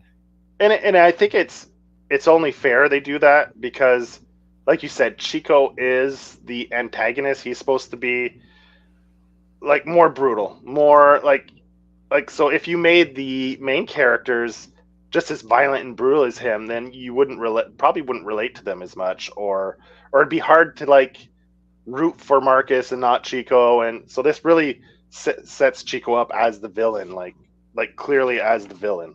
He has no care for anyone who gets in his way of exacting his lustful revenge on Marcus just gets taken out. And it's funny another just a subtle thing, where we're talking about him tripping balls, how when he's laying on the ground, the cookie, I think it's cookies, right? Yeah, start talking to him. Talking to him. The crocodile starts talking to him. The Choco crocodile, yeah, starts talking to him. Yeah, Get up, run, yeah. Yeah, it's good stuff. Like it's fun. It's really fun. Yeah. And then like at the bottom of that panel, you see the after Chico takes care of the cops, which interfered with him. You see the blood trail outside in the back alley that he's following to go track down Marcus. Yeah. And that leads us to a very important, probably the most important sequences coming up for the book of this first book, this first deluxe edition, right? Is the has ramifications for the rest of the series, dude. Yeah, exactly. This is like the catalyst. Yeah, exactly. So this is really important. Issue 6 is a huge issue in this series. So like, yeah, he follows the trail of blood outside the liquor store and like finds a dumpster, and Marcus is just like hiding in there thinking that, like, dude's not gonna find him. And so he's like, get out of the dumpster, and like, he's beating his ass, and everybody like catches up to him, and they're like, Chico, man, what are you doing, dude? You're being psycho. You killed all these people. And like he stabs Billy. He kind of beats Maria a little bit. I don't know why Saya doesn't do nothing, but Willie tries to get up on him. Willie pulls a gun on him, and like he says that he knows that Willie's a punk and everything, and Willie doesn't shoot him, to the point where Maria finally gets fed up and decapitates dude with her fan, just straight up. Her knife fan, her razor sharp fan. Yeah. And out of the shadows pops Fuckface. Yep. And says that he's been watching him, and says that like he knows, like, kind of like, and puts the pieces together, and takes Chico's head with him, and says that he's going to be watching, and might send it back home, you know what I mean, type thing. Yeah. So that kind of ends the Vegas trip with the death of Chico, and the next villain looming even higher overhead. Yeah, this is the catalyst that introduces a very major player in the series. The antagonist that comes up from these is a result from these this series of events. Yeah, so that's it, and it finishes with them in the car driving back to school, and establishes cements the relationship between Marcus and Maria, really. Right? Yeah. So now he's kind of feels indebted to her. He still likes Saya better, but like now he kind of feels that he has to be with Maria because she murdered for him. Like, sad codependent thing going on. It was brilliant, like the way that this set up that whole like love triangle that has ramifications again all the way through the rest of this edition. And it was played very much as well in the sort of sensibilities of a mid-teenager.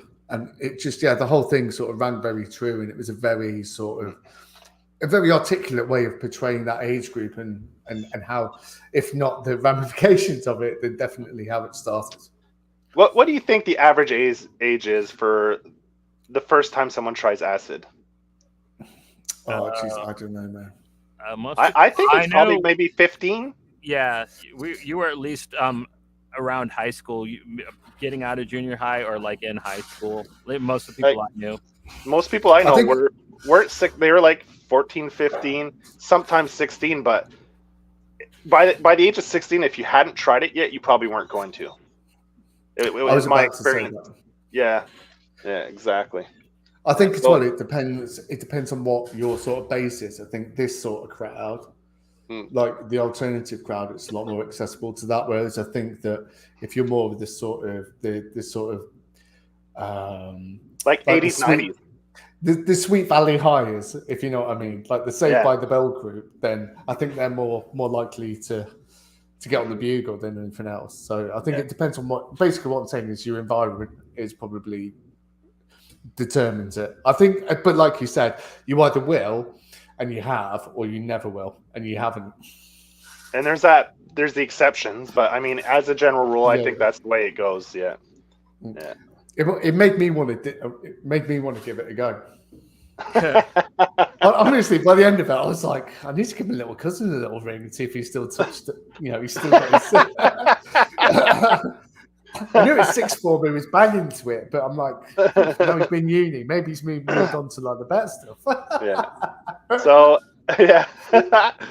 So now we're hitting the halfway point almost of the story. Issue 7. Yeah, so they're back in school. Yeah. Yeah. The more introduction of I think it takes they take a little breather, right? Like the story slows down a bit for an issue. They kind of introduce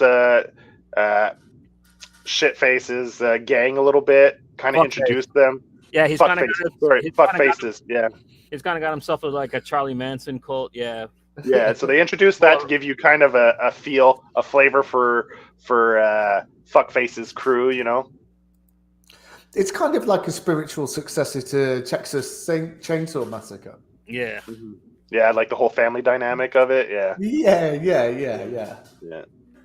Then you get a few drops here again from the 80s. You get The Cure as they're partying, because everyone's... You see a little Beetlejuice flash.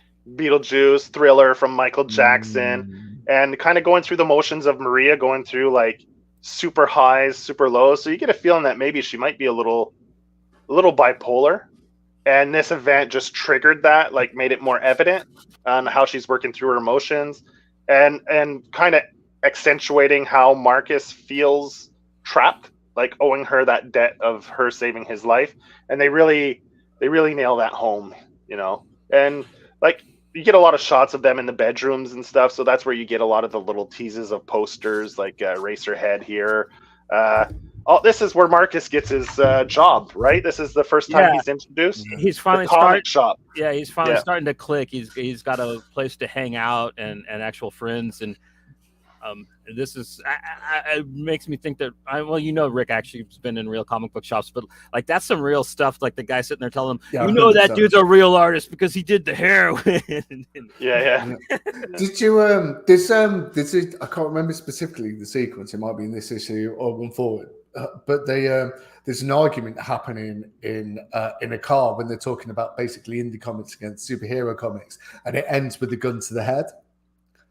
And Remender was using that as a allegory for the way that comics are spoken about between indie comic lovers and superhero comic lovers. And he said they always end up with the superhero comics people putting a gun to the head of the other people. And that's how those conversations end. So yeah. And if I could, with all those posters that were on the bedrooms and in the shops and that, they wanted to like perfectly replicate them. But what happened in the TV series was Remender said that sometimes it was just too much red tape to get permission to use the posters. So they just designed their own film posters and own comic covers to put in the TV series because it wasn't worth the effort of trying to get permission. Yeah. And some of those I'd quite like to see. Yeah. I have a quick question here. Because throughout the book you see like outside of the theater you get like the Circle Jerks with guest Hot Garbage. Is Hot Garbage a made-up band for the book? Or is that an actual band? So I'm not familiar with them. That's the one band I saw that comes up, and Marcus wears a t-shirt of theirs and stuff. And I was wondering if that was an actual band or if it was like a made-up band for the book itself. I don't know them, but they might be a band that Rick actually knew because I know he was part of the scene, so they might have been like an actual band. Was he ever part of a band when he was younger?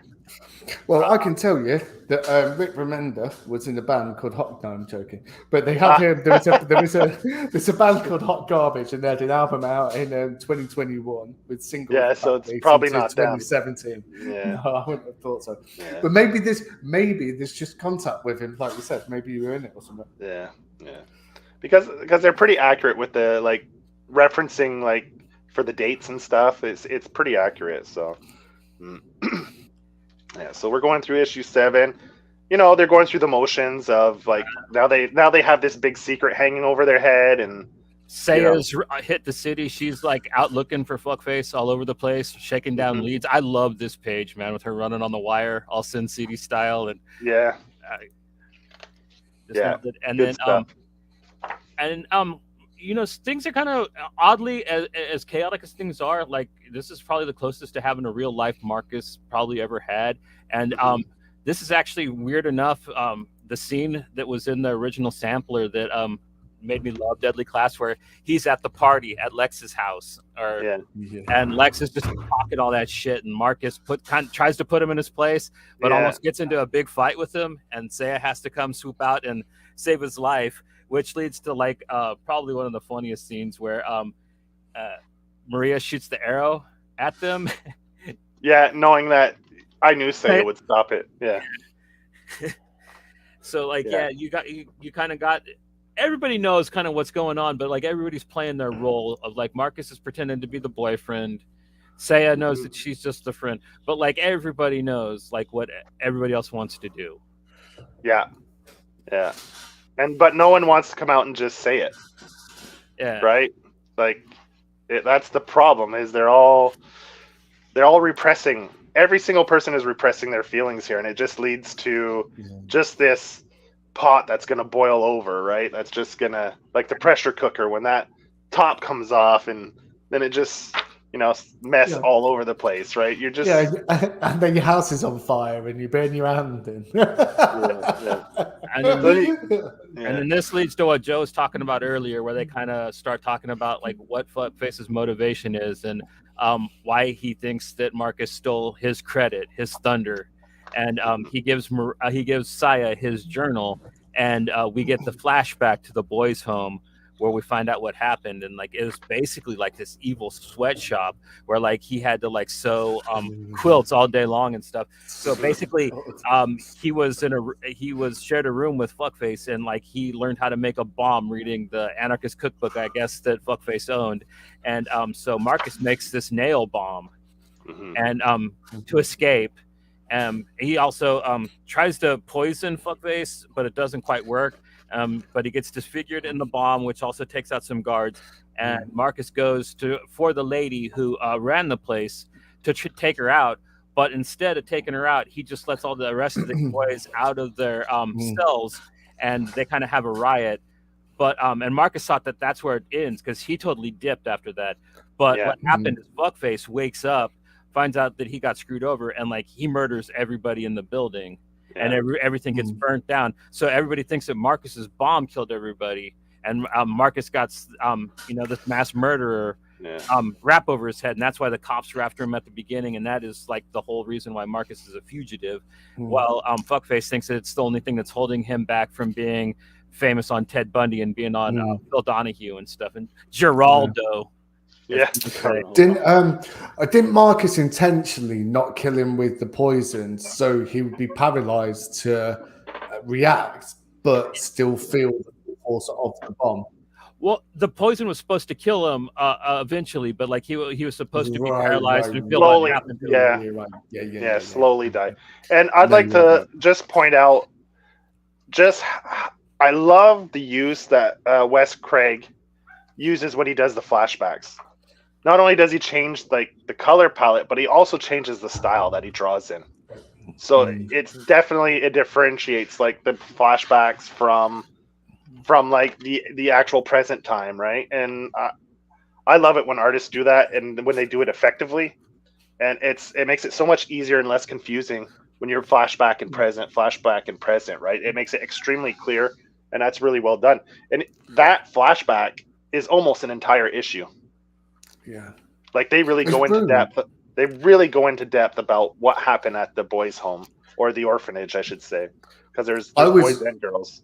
Yeah, I was talking out loud to the comic when I was reading that, and I was looking around to see if any of the windows was open. I was going, "No fucking way, no!" And then you turn the page and you see something else, and you're like, "Oh, fucking yes!"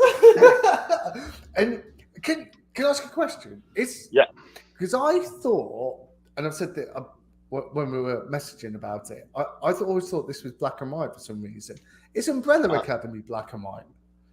No, not really. I mean, it's got kind of a more limited palette, but like there was a lot of color in Umbrella Academy. Yeah, I don't know what I was thinking then, because I've been like consistently surprised about the art style and the coloring and everything. And just sort of piggybacking on what Joe was saying, like it's the easiest way to sort of do a duplicity between the past and the present, but it's also the easiest thing to probably get wrong as well. But this just, yeah, it just nails it. Like every part of this, and this again, without repeating myself, this part of the story when I was like, oh my god, I think I love it. Yeah, the build up, and then because we're doing this great build up, there's a lot of action, but like after this, it just delivers home with just like we're gonna get into some really really heavy action set pieces for a good part of what almost 2 trade paperbacks, but like this build up is brilliant to it because after this issue of Marcus's backstory, we get Maria's, which is also rendered in beautiful flashback, man. Yeah. And with Marcus as well, you think that he's just a sort of down and out ne'er-do-well that is almost sort of serendipitously found himself, almost like he's been taken pity on up to this point. You don't know actually what he's capable of, who he is. You just kind of think of, well, he's a person that's taking advantage of the situation, like he's making the best of a worst case scenario. Well, not a worst case, because that was when he was homeless, but when you see this, you're like, oh shit, like this guy's actually serious. It kind of just, to me, it turned the whole story like 90 degrees and said, right, now we're telling you what's going on, bro. And like how he can make a plan, like stealing the needles. Like he's very methodic, right? He doesn't do it's not just spur of the moment. Exactly. Yeah. So just a quick shout out to Sequential Geek and L. Sequential's been leaving some comments, and L just dropped in. So how's it going, guys? Yeah. Yeah, because up to this point, he was almost reactionary to a situation. He was almost like precociously making the best of the opportunity that was set to him. But this shows you actually maybe he is, at least in part, the guy that he's being talked about. Yeah. So like Johnny says, now we're on issue 9, and that's the backstory for Maria. And her backstory goes all the way to 1979 in Juarez, Mexico. Yep. Go ahead, Johnny. Basically, her dad was selling drugs without Chico's dad's permission. So one night, like Chico's dad, Diablo, like comes and his crew come to their pad, and like they just smoke her parents and like their kind of little clique. They straight up crucify her dad, like in the middle of town and stuff, and she's crying, and like they're gonna smoke her too. But Chico comes to her dad and says, like, I know her from school, and she's actually pretty smart and clever. She could be a benefit. And like basically like that's where you find out that they kind of use her to seduce, like before, like she was Chico's girlfriend, they kind of used her to like seduce like older dudes to like kill them and stuff. So like Maria's kind of been like really mistreated her whole life. So you kind of get dumped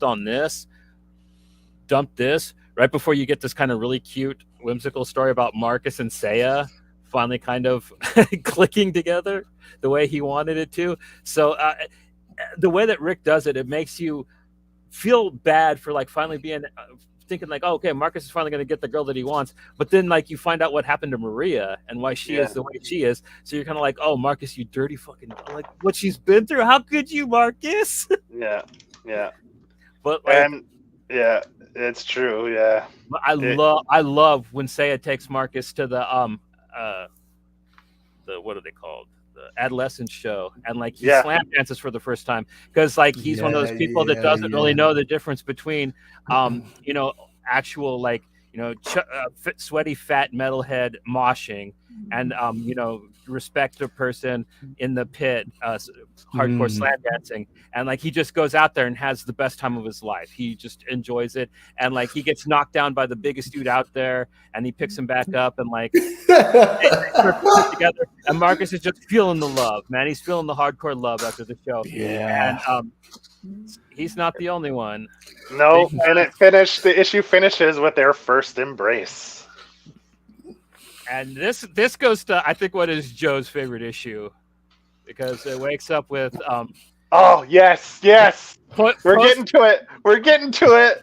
Issue 10. Post-coitus, Taya and Marcus. Marcus wakes up and realizes he's late as hell for opening the comic book store because they're doing a super sale. Sale, yeah. So he's up, he's running, man. Like he's going so through the good. I love that he drew the clown from the acid trip in the background, watching him run and make his mess up. And he gets to the shop and he opens it up, and like the kids are being crazy.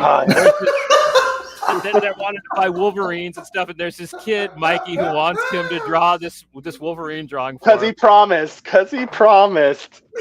I'm going to go ahead and let you break this down, Joe. This is your favorite. So this kid's on his case. Like, you promise you draw it, and he's like, fuck off. What's his name? Jason? We'll say his name's Jason. I can't remember what his name is. Oh, Mike. Yeah, Mike. He's like, fuck off, Mike. Fuck off. I'll do it another time.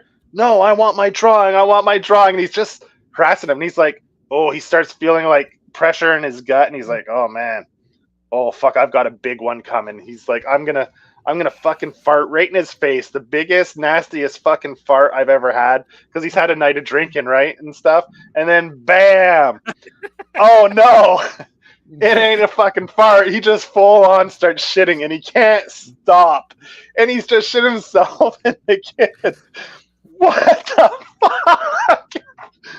What the fuck is the matter with you? And he's like, Marcus just shit himself on purpose. And then everyone's pointing at him, and he's running to the bathroom. And what's it called again when you do the sound effects, Johnny? Onomatopoeia. The onomatopoeia in this is just spot on. Like the way Wes Craig does it. I mean, the like just the and the way it looks and how it's like dripping and it's got the wet edges to the it's just great. Oh man. And then you get to the bathroom scene where he's like, what do I do? Like, he's full of shit, right? The water doesn't work. And so he uses his boss's favorite t-shirt to wipe his ass and clean himself. I know. Yeah. So he gets fired too, on top of it. Yeah, he gets fired. But that whole sequence where he's like, oh, I'm going to teach this kid a lesson. Oh, and then he just fucking soils himself. Have you ever been in a situation like that, Joe? I've been not like that, but when I went to New York when I was younger, and this was around the time when like Seinfeld was popular, and I wanted to go to the deli to get the black and white cookie, right?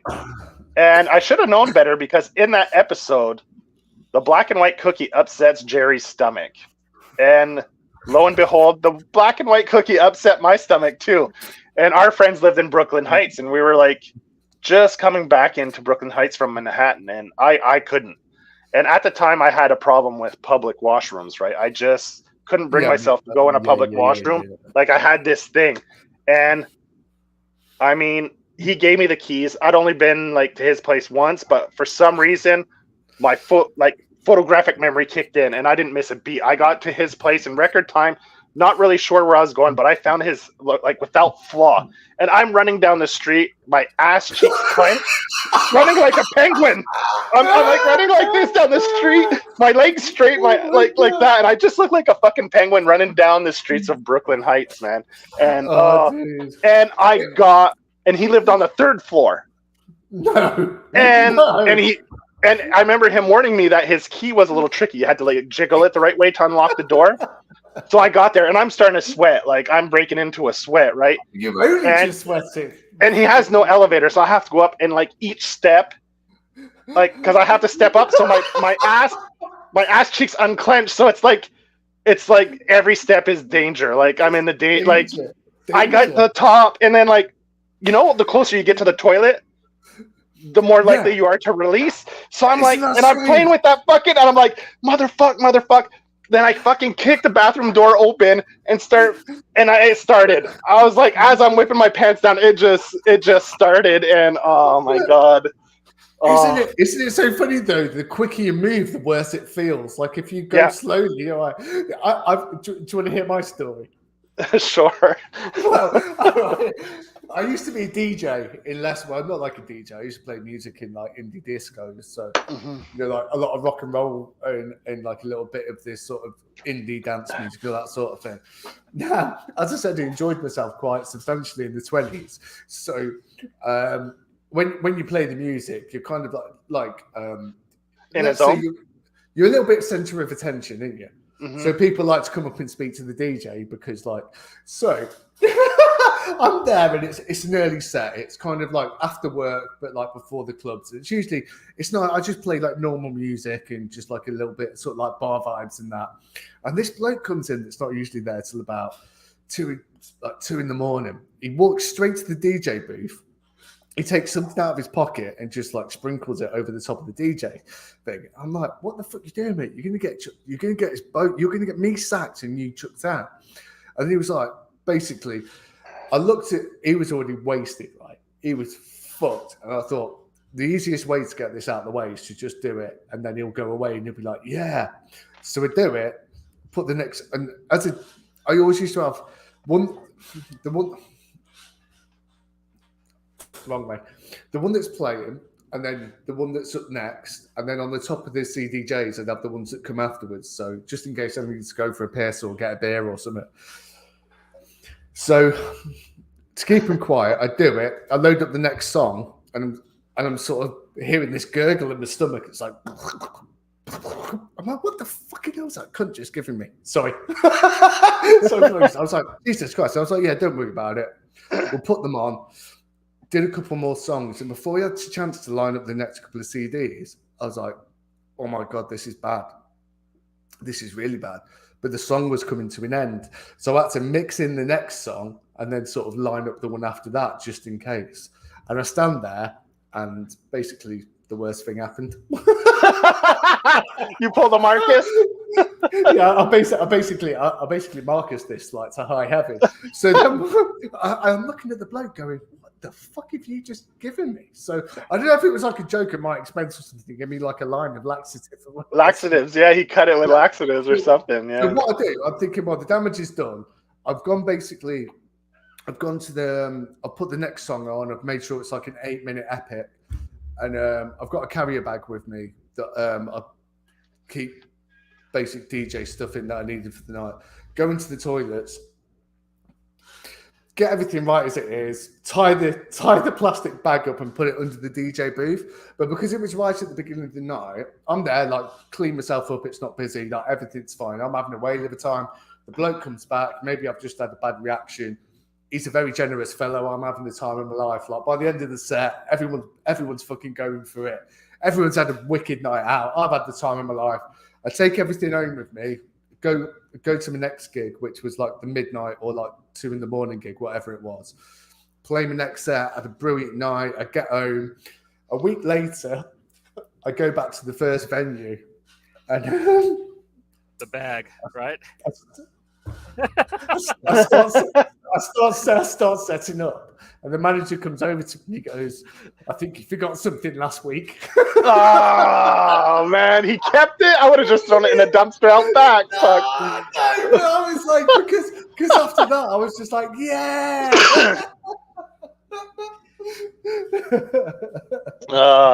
Nick's got you, Joe. Check it out, the penguin. Yeah, I saw that. Nick got the penguin going for me. Yeah, that was I shit in public washrooms now after that. That's the end of my story. I'll destroy any public toilet, man. I don't give a shit. If it even looks like the toilet in fucking Trainspotting, I'm taking a shit on it. I'm sorry. I fear shit in my pants more than any nasty toilet that could ever exist. I'll be honest with you, Joe. I was fortified about shitting my pants. I didn't mind it quite so much after that. Yeah. All right. Two sides to every story. So that epic scene from issue 10 overshadowed a very, very crucial part of the story where the gang made a plan to go and confront Fuckface and his gang at their hideout, right? So that's what they're going to pick Marcus up. So he didn't even get to shower or anything, and now they're going to pull their big plan too. Yeah. Right out from getting sacked. He doesn't even have a shirt on or anything. He's still shitty. Like, yeah, he's got to get in the van with these fools. And they got a pretty good plan, man. They got they wrote Lex in. He's the only outsider that they kind of involved in the plan, and he's got to pretend to be a postal delivery. They're gonna go up to the house that Fuckface's been staying at, and they're going to raid it. And this is just pulse pounding. I absolutely love this issue. Like this couple of issues, man, where with the big showdown at the Fuckface's house. My God, dude. Like, just everybody's got everything going on. Basically, Saya and Maria are upstairs, and Saya is getting just wailed on by like this pumpkin tooth bitch, and like Maria's watching, and Maria's just looking at her through the window, going, "I know you fucked him, didn't you?" So she's not going to help Saya because she knows that her and Marcus got down on the got down. Meanwhile, Marcus and Lex are in a refrigerator being machine gunned at by two hillbillies downstairs. And Billy is waiting to come in, right? He is outside as the backup. Joe, you're muted. What'd you do? Sorry, I was blowing my nose. I just didn't want you to hear me blowing my nose before.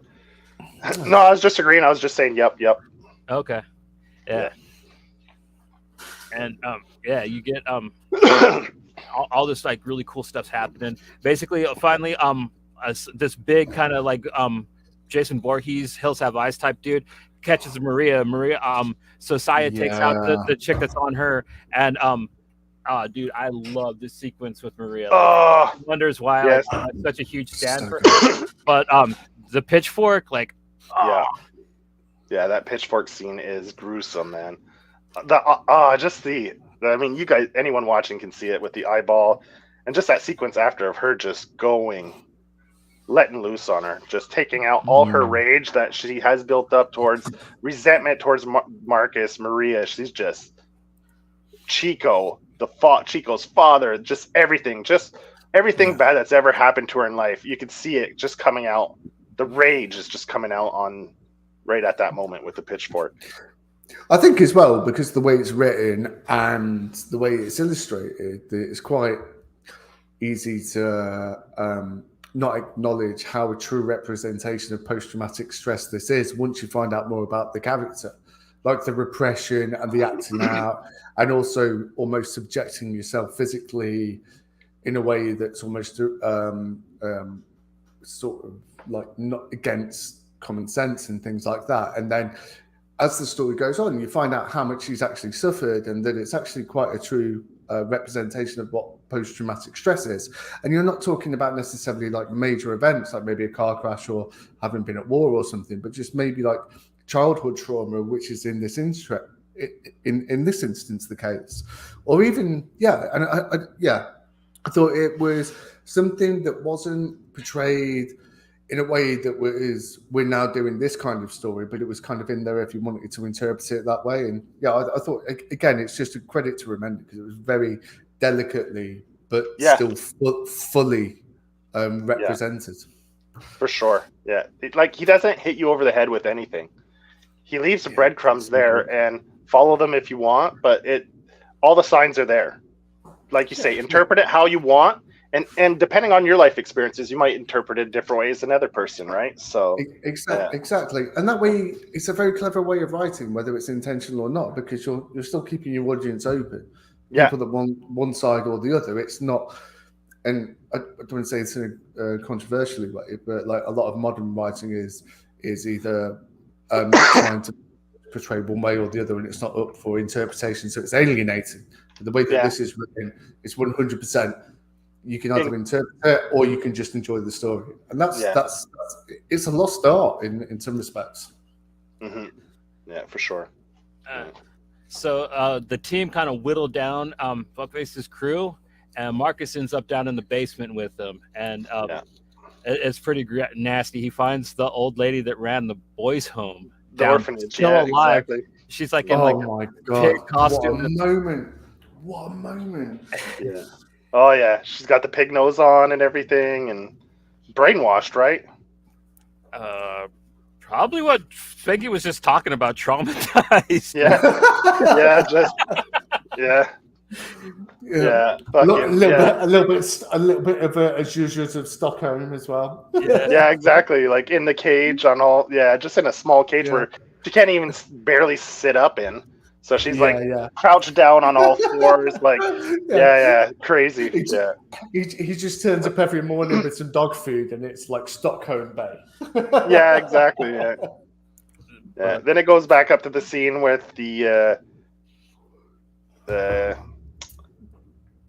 Hills Have Eyes redneck guy, and that's where Saya, despite Maria not helping Saya, she goes in and saves her because the guy got the upper hand on her in her rage. He kind of got the upper hand on her because she wasn't focused or paying attention, so he's strangling her, and Saya saves her, despite Maria just sitting there watching the other girl almost slitting her throat open.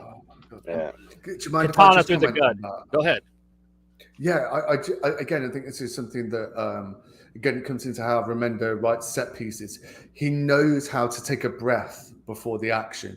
I've spoken to Tim about it on our podcast before, whereby I'm a Leicester City fan, and we won the league against all the odds in 2016. And we had a world-class centre forward called Jamie Vardy, and he relied on his pace. And his finishing was exquisite, but he could break the last line like with his acceleration. It was unbelievable. And when he was in on goal, the crowd would be like, "Go on, go on, go on!" And then just before he pulls his foot back, it goes quiet. And then when he strikes it and it hits the back of the net, that's when people go apeshit. And I feel there's like a very good comparison with the way that Remender builds us up to these. There's the tension, there's the tension, there's the tension, and then with that scene with her in the window, that's when we all take a breath. And then the fullness of the execution just floods through. He knows it's that capture and release. It's that knowing when to pause. If it's a panel, if it's a page, just so we sort of take a breath. And then we go, The great thing soak is, it all in, The great thing is you can say that now because the way you were able to binge read it. But reading this month to month with those Remender cliffhangers, that's true. He is an evil son of a bitch, and this was an evil read over a long period of time. That's true because that's the last panel. The last panel is her saying, "You fucked him, didn't you?" And then that's the end of the issue. Yeah, that was the cliffhanger of that issue. Almost every issue in like that, dude. Like this book was horrible to read month to month or trade to trade. Like it was, he would leave you just pulling your fingernails out. Like he is an evil cliffhanging son of a bitch, man. Yeah. So then it gets to Billy being able to get in. That's one tough motherfucker. The Hills Have Eyes, dude, man. Yeah. Even Saya stabs him, and he just punches her, starts stomping, and that's where Billy finally makes his way in because they couldn't go through the door because it was thick metal plated door that they couldn't blow up. So he arrives just in time to take out the Hills Have Eyes guy. Yeah. Then it goes back to the basement with Marcus and Fuckface, their big showdown. Yeah. Fuckface's favorite puppy got him in the end. Mm-hmm. And I liked how it wasn't a prolonged sort of battle. It was quite succinct. Like the build up to it was more than they weren't standing there and having a back and forth and back and forth and back and forth and back and forth. Like it was very much him thinking about what was going to happen. And, and the actual resolution of their confrontation was swift. Yeah. And do you know what the best thing about that is? It surprises you because not of course, because this is in terms of characters, it's not afraid to bump people off when's required. But when it just happens like that, I was like, oh. Yeah, it was good. It was impacting. Well, it was also another one of his little sneak tactics because he literally made you think, oh, this is over. They're clear. Like after the last time with Chico, they were able to go to shows and have a good time for a while. And, like I'm not putting too fine a point on it. We'll get to it in a second, but like this isn't the end of the insanity for these kids, right? Like and this leads to the moment where they find the head. Yeah, he gets And Chico's it's head back. and the big moment between where Marcus and Maria finally speak honestly to each other about their feelings and everything. Yeah. And they leave the house to find Yes. people waiting outside for them. It's Chico's dad and his clique. And what we thought was going to, and this is how the second trade paperback ends, with Marcus with Chico's head in his hand, and Maria just right there, gobsmacked, just like, holy shit, what just happened? And this is where the action kicks into extra overdrive, man. This gets so insane and so brilliant, man. I love the fight, Maria's fight for survival here. All right, see a sequential. Sequential's taken off. Yeah. So that leads into issue 12, like you said, where we have the introduction of a new protagonist, Chico's father. Antagonist, sorry. Yeah, Chico's father. Yeah. Yeah. And it gets pretty brutal, like you say. They don't let up. It's from this point on, it's very intense. The action and the consequences. Poor old Lex walking around the corner. Oi, you cunts! Let's get out of here! Blam. Yeah.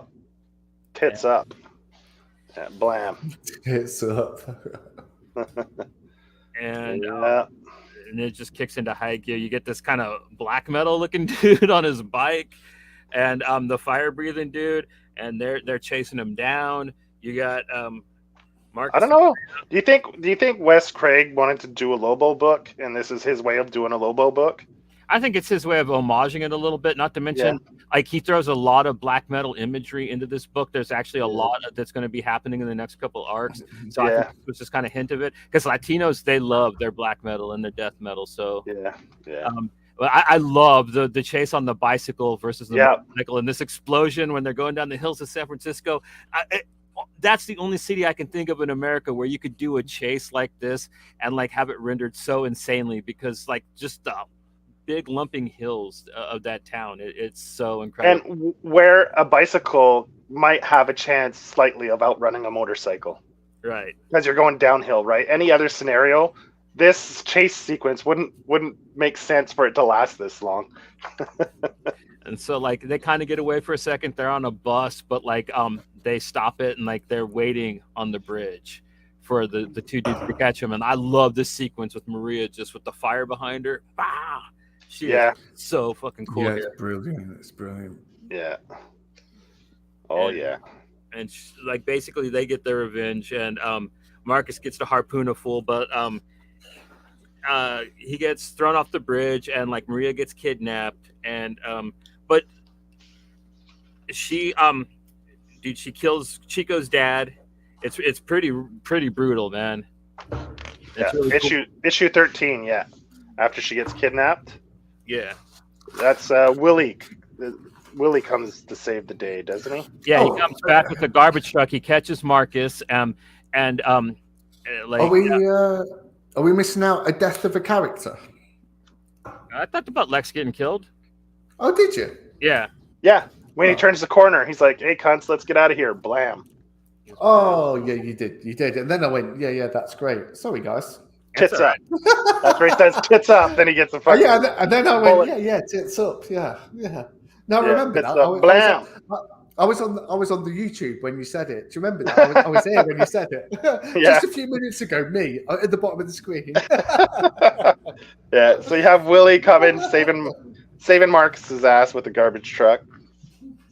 And then like they come and get Maria after she catches Chico's dad on fire with the flaming fan. I absolutely just love her action set piece. It's so cool. Yeah. I love the oranges and Willie thanks her for coming back. And this is like where Rick really shows you like how cruel he can be, because they go back to the school. You think everything's cool. You think everything's going to be fine because you think they got away with it, and Maria doesn't. Masterlin calls her to the office, and she gets taken by Chico's mom back to Mexico. And this is where we start Marcus's downfall, because he believes that after everything was smooth sailing, Maria just leaves him. kind of. I mean, like Marcus is kind of he is a really hard protagonist to like a lot of the time, which I think is really risky that Remender pulled. There's a few things, properties that I know where they were able to pull this off, like Evangelion's another one of them, where they were able to have like such a contemptible main character, but like you still kind of cared for the nasty little bastard for some reason. And but this particular batch of issues makes it really hard to like Marcus. Yeah, he goes deep and dark into self-loathing, untrusting his friends, thinking his friends all along were plotting, like it was all a plot. They were never really his friends, and just looking inward into the dark places in his mind and his soul, and just feeding off the wrong things. And then, I think the big thing that really made him drive him really, like he still held out hope till the big reveal of Willie and Saya. Well, the thing is he told Willie, like, I'm going to hook up with her. I'm going to tell her how I finally feel. Yeah. And Willie's like, hey, I love that scene. Hey, I need to make one more phone call. And yeah, next time you see the two, it's like this. And yeah. And Marcus does what Marcus does worst, and he is Marcus. And yeah, he starts doing a lot of blow. He starts hanging out with Petra, who is the goth girl. She plays a way bigger part on the TV show. I kind of wish that they made her a bigger part here. She plays a bigger part in the next couple arcs, but like I wish that they did. Yeah, in book 2, she plays a bigger part. Yeah, in book 2. Yeah. So you have Marcus and Willie confront each other, and then you have Victor, who knows about everything that happened with Fuckface's cult and everything, and he's telling Marcus, if you don't go tell Master Lin what you and your friends did, then I'm just going to tell on you and get you in trouble. Yeah. So Marcus is going to try to X out Victor. Meanwhile, while all this terrible stuff's happening, and this kind of leaves off where the third book, because there's a lot of exposition, there's a lot of character stuff, but like you can summarize it really easy. The end of the third book, and it kind of ends with the big cliffhanger of what's going to happen. And Joe finally knows what I'm talking about. And the cool thing is I actually spoiled this on one of the episodes, but Joe doesn't remember what I said. And I cannot wait for him to read this and us to talk about it on the next episode. And then you get where he's sitting there talking, and then the clown makes another appearance right before the end. Yeah. Where he's like, clown tells him that he'll never leave him. He's the only person that will always be with him. Yeah, in his mind. Victor's like one more day, giving him the ultimatums. Like you said, hanging out with Petra, doing some drugs. Some cool sequences there where he does drugs with Petra. Visually, it's fun. Yeah. Flashbacks to his hatred for Reagan. Then that's where he and Petra finally hook up for the first time. Then, because he's acting like a complete douche asshole, like even Billy's kind of starts creating a distance between him and Marcus. And he really finds himself, the only really friend he has is pretty much Billy. Not Billy, but Petra at this point. Well, and Shabnab, who's pretending to be his friend. Yeah, Shabnab. Oh, man, I can't believe... He's a little snake. It's really easy to forget about him because he plays such a big part in the book coming up. But Shabnab is Marcus's roommate. He's his parents are bankers or something. Like he's a really rich kid. He downloads porn. Like in the 80s, he's like one of the first kids to ever download porn. Like he's that kind of kid. And then there's that sequence where Marcus in issue 16 where he's talking to people and stuff, and then he goes to the clinic, right? Because he has an itch, like a little rash down below after having sex with Petra. So he thinks maybe he caught an STD from either Petra or the chick that Shabnab was into. He got drunk and ends up banging the girl that Shabnab had a crush on. So he's not sure. Yeah, he's not sure which one. So he goes to the clinic and he sees a girl in line at the free clinic, and then he starts fantasizing. Yeah, he starts fantasizing. Herpes. He's like, oh, she must have herpes, like a girl like that. She could, Well, maybe I have a chance with her then, because maybe I have a chance because now her standards, like I can meet her standards now. I was out of her league, but now we're in the same league because we both have herpes, right? So then do you have that panel? And he's like, we could get married, have herpes covered kids. Yeah, herpes babies. Yeah. He's fantasizing in line. Here, I have it here. Yeah. Yeah. They have the herpes babies together. Yeah. Yeah.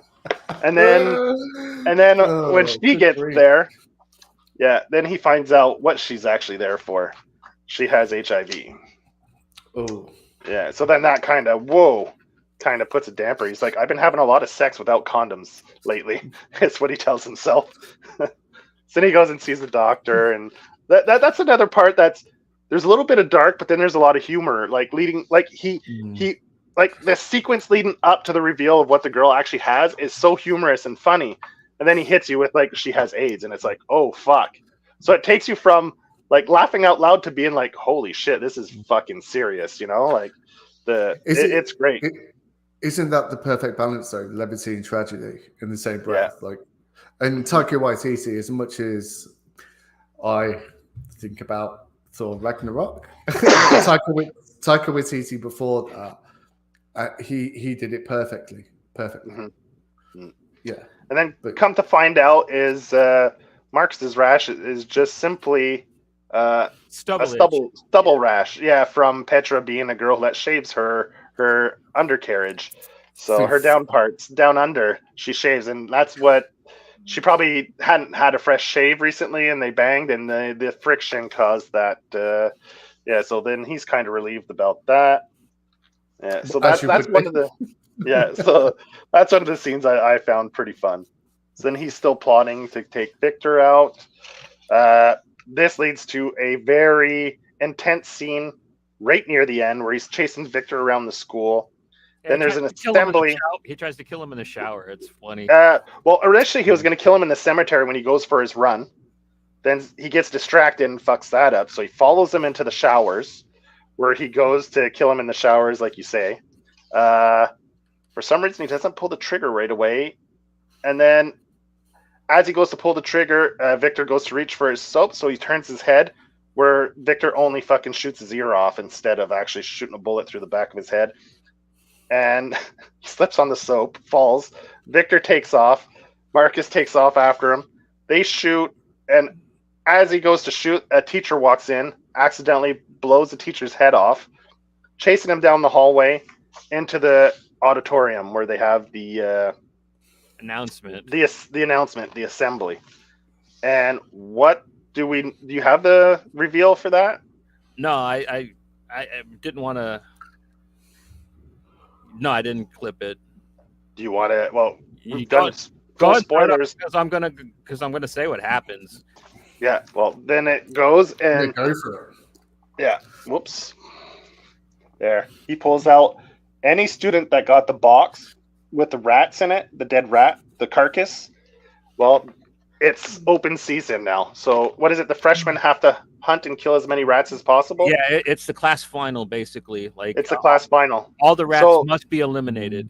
So the newer students that just came in that are rats, which basically are rats, are the ones that aren't affiliated to any criminal. Yeah, they're not Napo babies. They're like first timers that yeah. That have no real criminal affiliation to any criminal organizations. That are there on for free. They're not. No one's paying their tuition. Well, not exactly for free, because like Billy's dad paid to have. Okay. So there are like rats that are paid, but like they're not legacy. They're not connected. And that's how Deluxe Book 1 ends. Is you find out that all the rats are gonna get hunted. And dude, the first arc of book 2. It's going to be a slobber knocker for you guys to get through. It is going to have a lot of fun. Man. Like, I think you guys will like the scene at the Tower Records with the nerd talking about the B-52s. That was a nice little interlude in the madness that you guys are about to read. But oh my, like, I don't think you guys know where this book's going to go in the next arc. So fucking enjoy. When I finished reading on Thursday and then I watched the TV series through Friday and Saturday, I couldn't cope with the fact that it's going to be in a month. I was like, no. Like legitimately, I just wanted to pick up the second deluxe and just whip through it straight away. Like, I can't remember the last time I've been this excited about. Like, So it isn't common. Yeah, this book pretty much covers all the reference materials used for the show is pretty much covered in this. The show ends where Marcus and Maria are leaving Fuckface's house, and they get caught up by Lex parents. Lex gets shot. Lex gets shot. That's kind of the last thing you see. Yeah. Do you mind if I ask a couple of questions about the comics before we move on to the TV series? If that's okay. I mean, more so to Johnny, who's like the all-time, like the OG fan.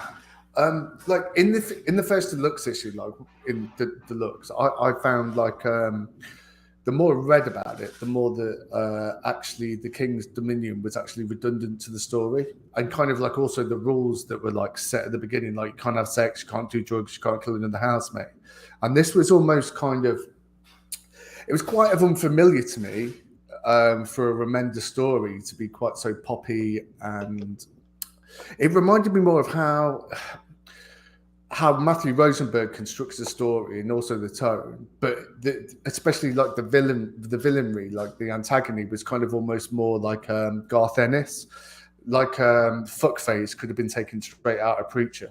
It was that kind of sort of villain. Well, he actually had a villain called Fuckface in his Punisher series.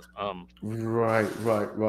But like, I don't know where it's going, so it might sort of like bring it back. But I think you could kind of almost like, you could strip out King's Dominion and just have this like as a group of rejects that are kind of fighting for themselves, that just have these situations put on themselves. I don't think it would change the story too much. Now, of course, I could be completely wrong in that because I don't know where the story's going. So, yeah, I was just wondering what you thought about that. Is my initial feelings. I think he kept the school and the rules and everything to kind of give it tropes, to kind of give it like a backing. It's like the actual backing for this. It's kind of more out of a manga, I would say, than anything that I've seen from an American comic, because there's a lot of manga that are about schools like this, special and assassins and superheroes and stuff. That's kind of more like their type of fiction. So I think Rick was reading a bunch of like shonen, or like he would dig shonen, and like I think he wanted to play around with that type of archetype while doing the ultimate like punk rock angst comic. You know what I mean? Mm-hmm. I don't know. I think Wes Craig likes drawing people in ties, so they were just like, we got to set this in either like businessmen or with school children. You know what I mean? So yeah. And this is, I mean, I don't mean this is a criticism at all. In actual fact, I think it's one of the probably proudest comparisons that you could put on anything. But I think like is this in some way, when you think about, and I want to caveat this again before I say it, when you think about the success of the books and you think of the success of the films and the fan base that it has, is this in some way a Harry Potter analog? No. I wouldn't say, because the teachers, there's no clear like good, light and dark kind of factions, kind of like he hates Master Lin, and Master Lin does fuck him over, as you guys will see. But like, it's not like him and what was the I don't know. Dumbledore? No, not Dumbledore. Like, what was the bad teacher's Snape? name? No, Snape was actually a good guy, wasn't he? But like, he just kind of. I don't remember, but like, no, he was like a blonde guy. He had the mean little Tim Roth kid. Is it? No, it's. They don't really have any dynamics. Malfoy, something Malfoy. I wouldn't personally call it a. I would say it was.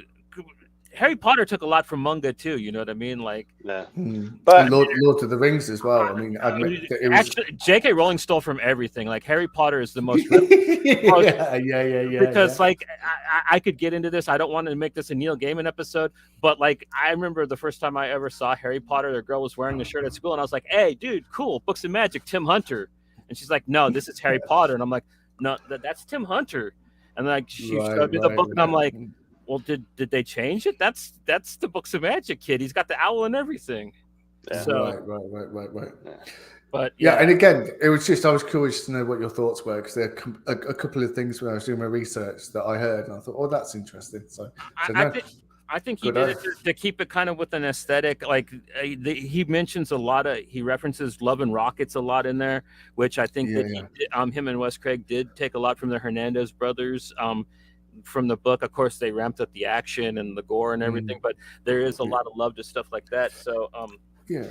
I And think that they stuck with simple tropes like having it in a school and stuff like that, just to, because how far fantasy a lot of the rest of the book gets, it's kind of cool to kind of have some Yeah. sort of base, for the characters, whereas they're just kids that hung out at a park or something like that. Is, I don't know. I don't. I've never thought about looking at the book from that angle. It's always been about kids at a school. Yeah. And also, like the orphan chosen child on the hero's journey. I mean, how many of the most popular IPs can we like associate that with? I mean, Luke Skywalker is the immediate one that comes to mind. Like it's a well trodden and adopted sort of persona for a hero.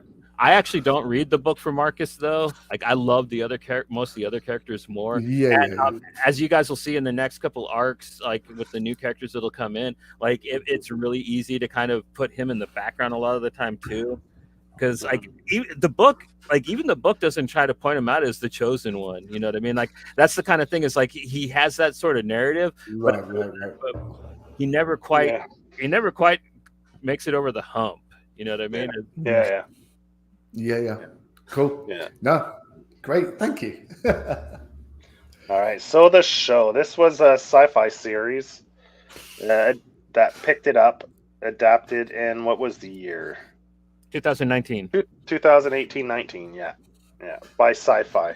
And Russo brothers were involved. Rick was heavily involved. He was like literally on set, for everything. So, and the casting is pretty spot on.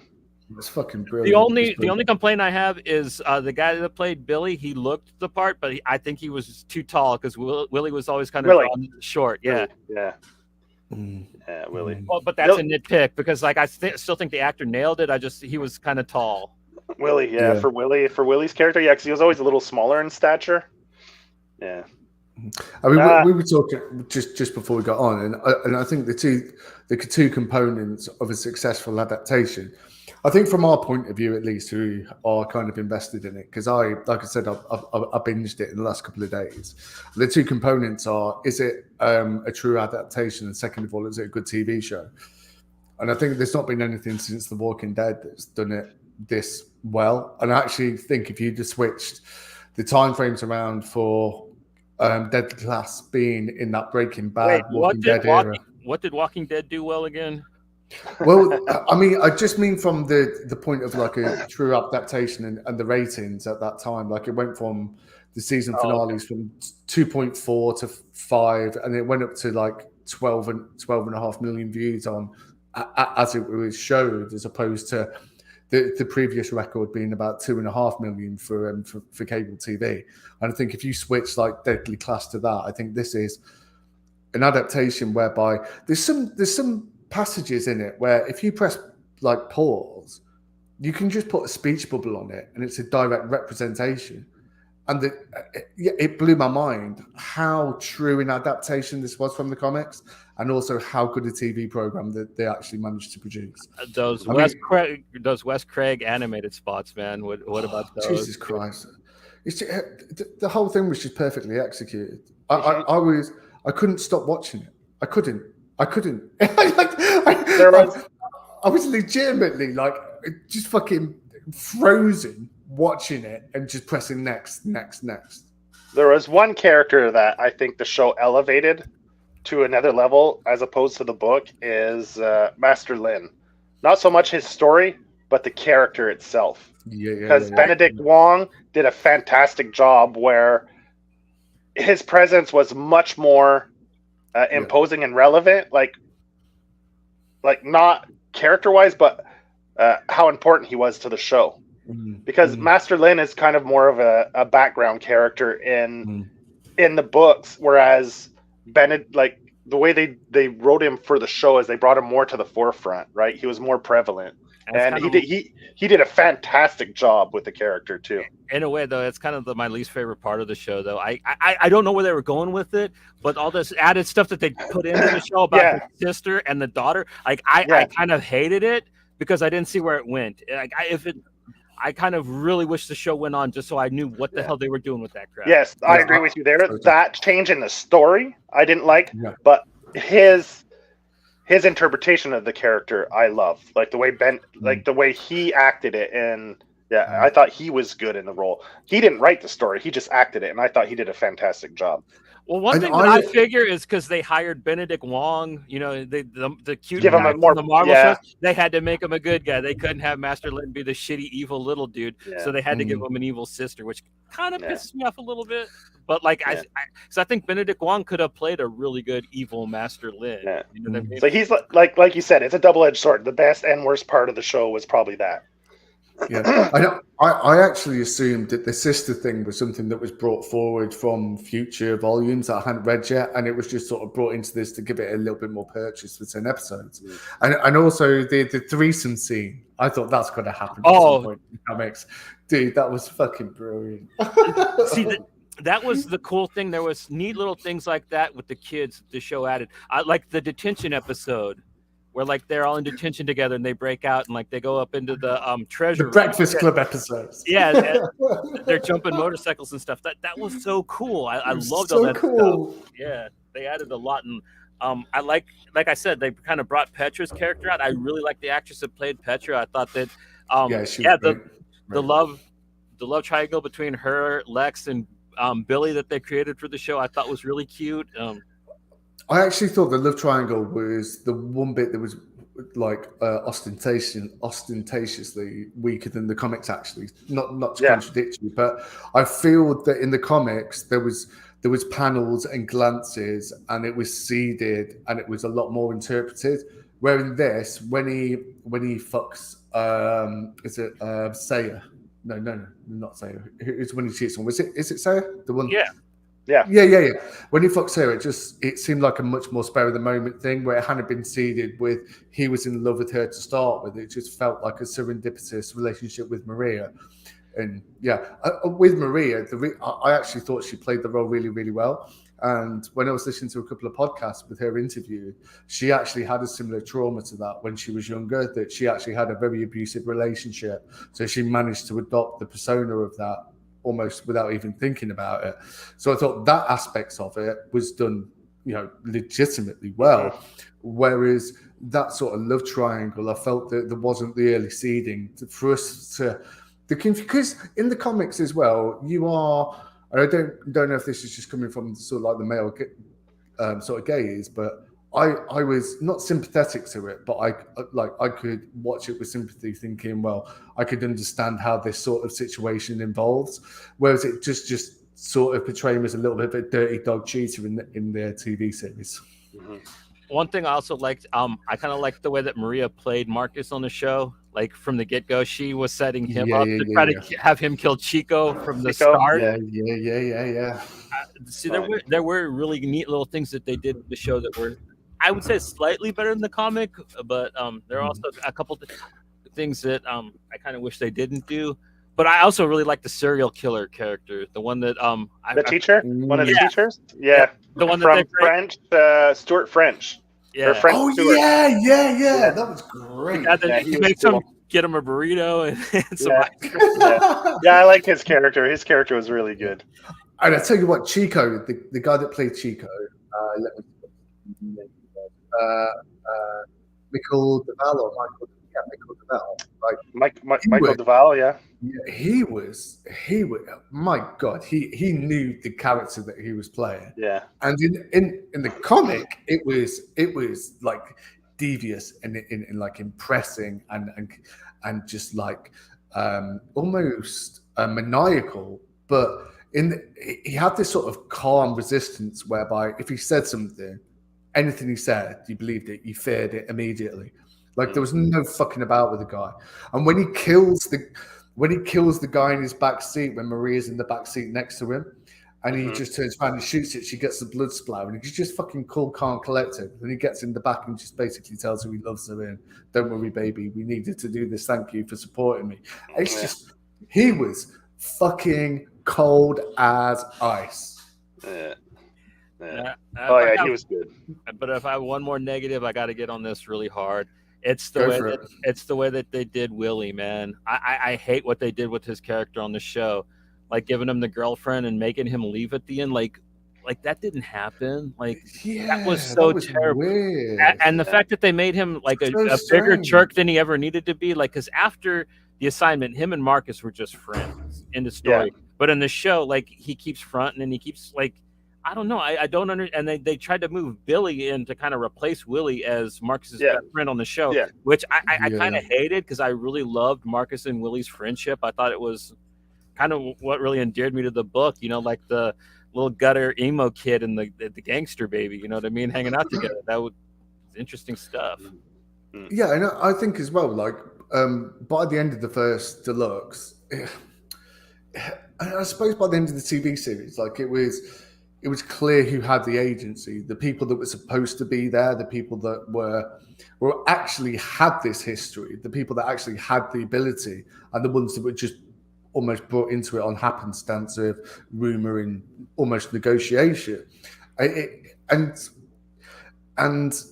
he was one of the ones that you felt that, a lot like Marcus, that he was going to come around by the end of it. And obviously he does like a heroic act at the end of the Deluxe, but there was a clear, the line between sort of subjects and objects was a lot clearer in the TV program, to the point of almost not being able to redeem them. Whereas in the comics, you still, in the comics, there was still like an ambiguity. It was almost kind of like situational decisions. It wasn't like a determinism of the characters. Whereas in the TV program, it kind of left it very concreted, like, who had the agency, who did not have the agency. Mm-hmm. Yeah. But I think Benjamin Wadesworth did a good job. He was, like, I can't say anything bad about his performance. Who did he play? Marcus. Dude, he was spot on. He looked exactly like him. Good. He played him like I always thought he was about to cry. Just like I mean, like, he looked like him. He was Marcus, in my opinion. Like, he nailed it. Saya was okay too. Lana Condor played Saya. She did a good job. Like, I don't think anyone had a bad performance per se. Like, even Liam James, the guy who played Billy, like, I mean, they elevated his character for the show. Like Johnny was saying, he had a much larger role in the show than he did in the comic. Him and Lex, I loved both of them too. Man. They were Lex both good. I was Devo when he got it. I was Devo because I was like, oh, I like I said before, like, genuinely, it's a true representation of Shabnab. Like I mean, they just fucking tore him out of the page and threw him in the show. Like, it looked just like him. Yeah, like the Marcus kid. Yeah, they were. Yeah. I mean, spot on. Like, the casting is spot on. Like, I mean, except for, like, the one exception, like you said, is maybe Willie was too physically imposing as a character, like, compared to the books. But I mean, it was pretty solid all the way around. And the only thing that I didn't like about this is these guys are all. They are all attractive mid-20-year-olds. Like, they all are beautiful mid-20-year-olds, and it's not like none of those. These are the sorts of people you buy drugs off at a festival. They're not like 14-year-olds are just skipping school. Like, they are. The actors look considerably older than 14. Yeah, but that's Hollywood. That's like cheesy, bad, low budget movie, you know, accurate. You know what I mean? Which I always kind of figured, like, if Deadly Class ever got a adaptation, it would be like on that level, you know, kind of 80s horror film style, you know, 30-year-old high school students.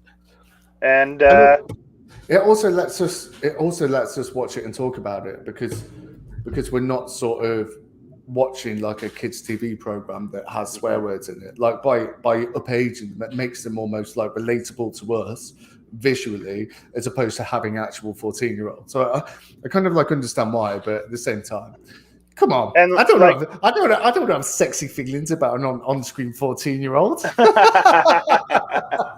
I mean, cut me some slack here. And the adaptation of the shit sequence in the comic shop was spot on. Oh my god! I preferred the comic Maybe one, even better. but it was good. It was good. And it was the really good the way they soundtrack did it. of the show, Yeah. man. Oh, it was good. And I remember, Matt, as soon as you finished watching the Vegas episode, you texted me and you were like, I did. Yeah, you were like, they fucking nailed it, you know? They nailed it. They nailed it. And the soundtrack as well, because I started watching this when it was out, and I got about 2 episodes in, and I was like, I don't know if I can handle like the constant like pop music. Well, not pop music, but like the constant soundtrack, like every single scene. And I think that's why I didn't go back to it. But in hindsight, it's not quite as prevalent as I remember. And the music's sick. There's a point when Ocean, what's the Echo and the Bunnymen song? Is it Ocean Rain? When that comes on, I was like, oh my god, here we go. It's like a Donnie Darko when Tears for Fears Head Over Heels comes on. I bolt upright, like a little meerkat popping out of its hole, looking around. Well, I mean, even songs I didn't like when they played Lady in Red at the dance sequence and stuff, I didn't like that. Like it all fit really well. The dude who plays Fuckface did a good job too. I thought they did a good job, and the makeup was well done for his burnt face and everything. So yeah, that it was really really good. Yeah. Yeah. And what about the additional scene towards the finale of the season where they do like the live TV, or not live TV, but they're doing the talk VHS show. TV? Yeah, that was a really well placed additional bit of canon, and it made you not feel for him, because I mean it's heavily implied in at least in that flashback in the comics that he's been raping Marcus, like categorically, but he's like, I only wanted you to be my friend, I only wanted a friend, and he almost gets him round, and you don't feel sorry for him, but you see like in that moment he's probably like just he's just an amalgamation of his experiences and the environment that he's experienced up to that point. So yeah, you weren't feeling sorry for him, but for a moment you were like, I wouldn't mind if there was resolution now. Kill him. Yeah, I didn't mind that scene. I thought it was all right. It was good. He goes in. That's when he goes into the basement, right? And it's all set up for him. Yeah. Oh, and the dude that's like been made their pet, and he's like the politest guy ever. And he's like, the thing is, I understand the situation, but they've just stabbed me in the belly. Could you just I get that what this is, but could you please just ask them to not stab me in the belly? And he went, I kind of guess that's going against the ethos of the whole house, so I'm not going to be able to do that. He's going, well, thank you for listening to my complaint. Yeah, that's Brian Pawson plays Shandy. Yeah. And he's kind of one of those actors that you recognize, but you don't know where you've seen him before. If you know he's a comic writer too. He wrote Deadpool with Dugan. Yeah, he's a You're big joking. He's fucking way. Yeah, he's a pop culture nerd type I would never guy. have put that together. Even if I saw the two names side by side, I would never have. No way. Yeah. But all that together made for a fantastic show. Like, I really like. This is one of those times where you wonder why. You know, why? How can a show like this get canceled when there's so many other garbage shows out there that get 3, 4, 5, 6, 7 seasons? You know, they didn't just cancel this. They canceled this in Happy at the same fucking time. The two best shows Sci-Fi Channel probably, and I love Sci-Fi Channel shows. I still watch them, but like Happy and Deadly Class are probably the two best shows they've ever had.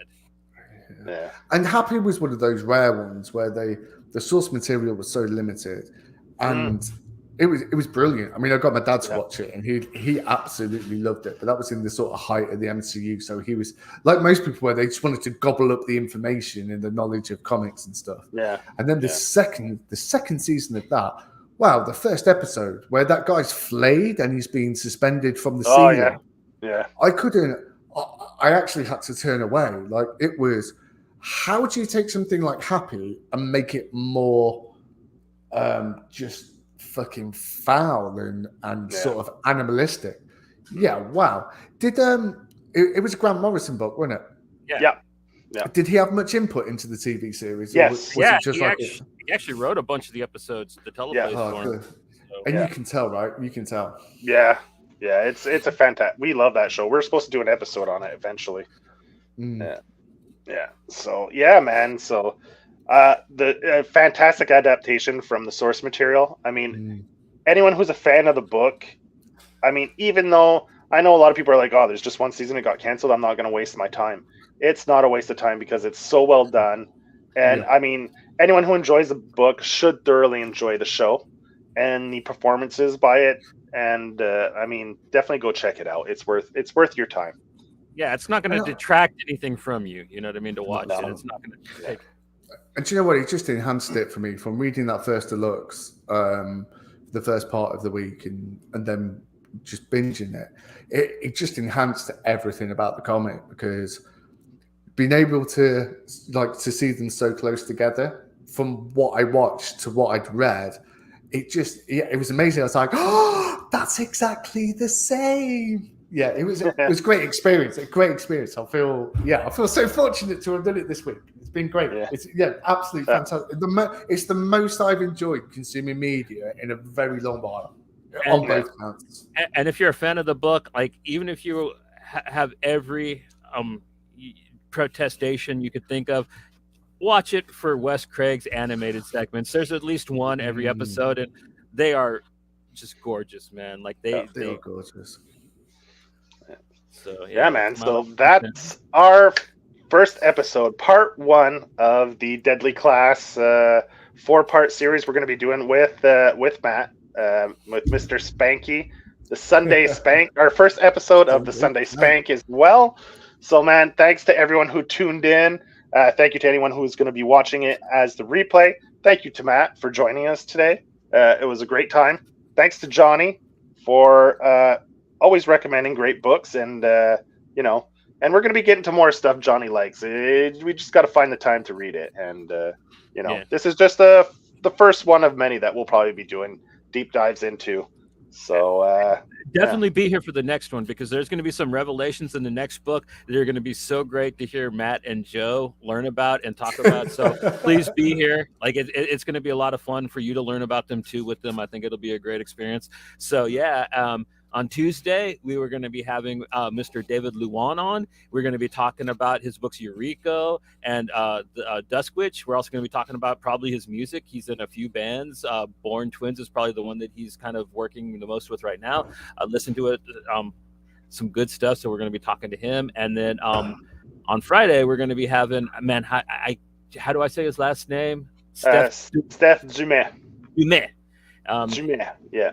We're going to have him on, and we're going to talk to him. He's got a Kickstarter running right now. It is something. You might want to go look at this. If you don't want to believe your eyes for about 10 seconds, check out the Kickstarter for Elizabeth Bathory Uncut from Bloody Comics.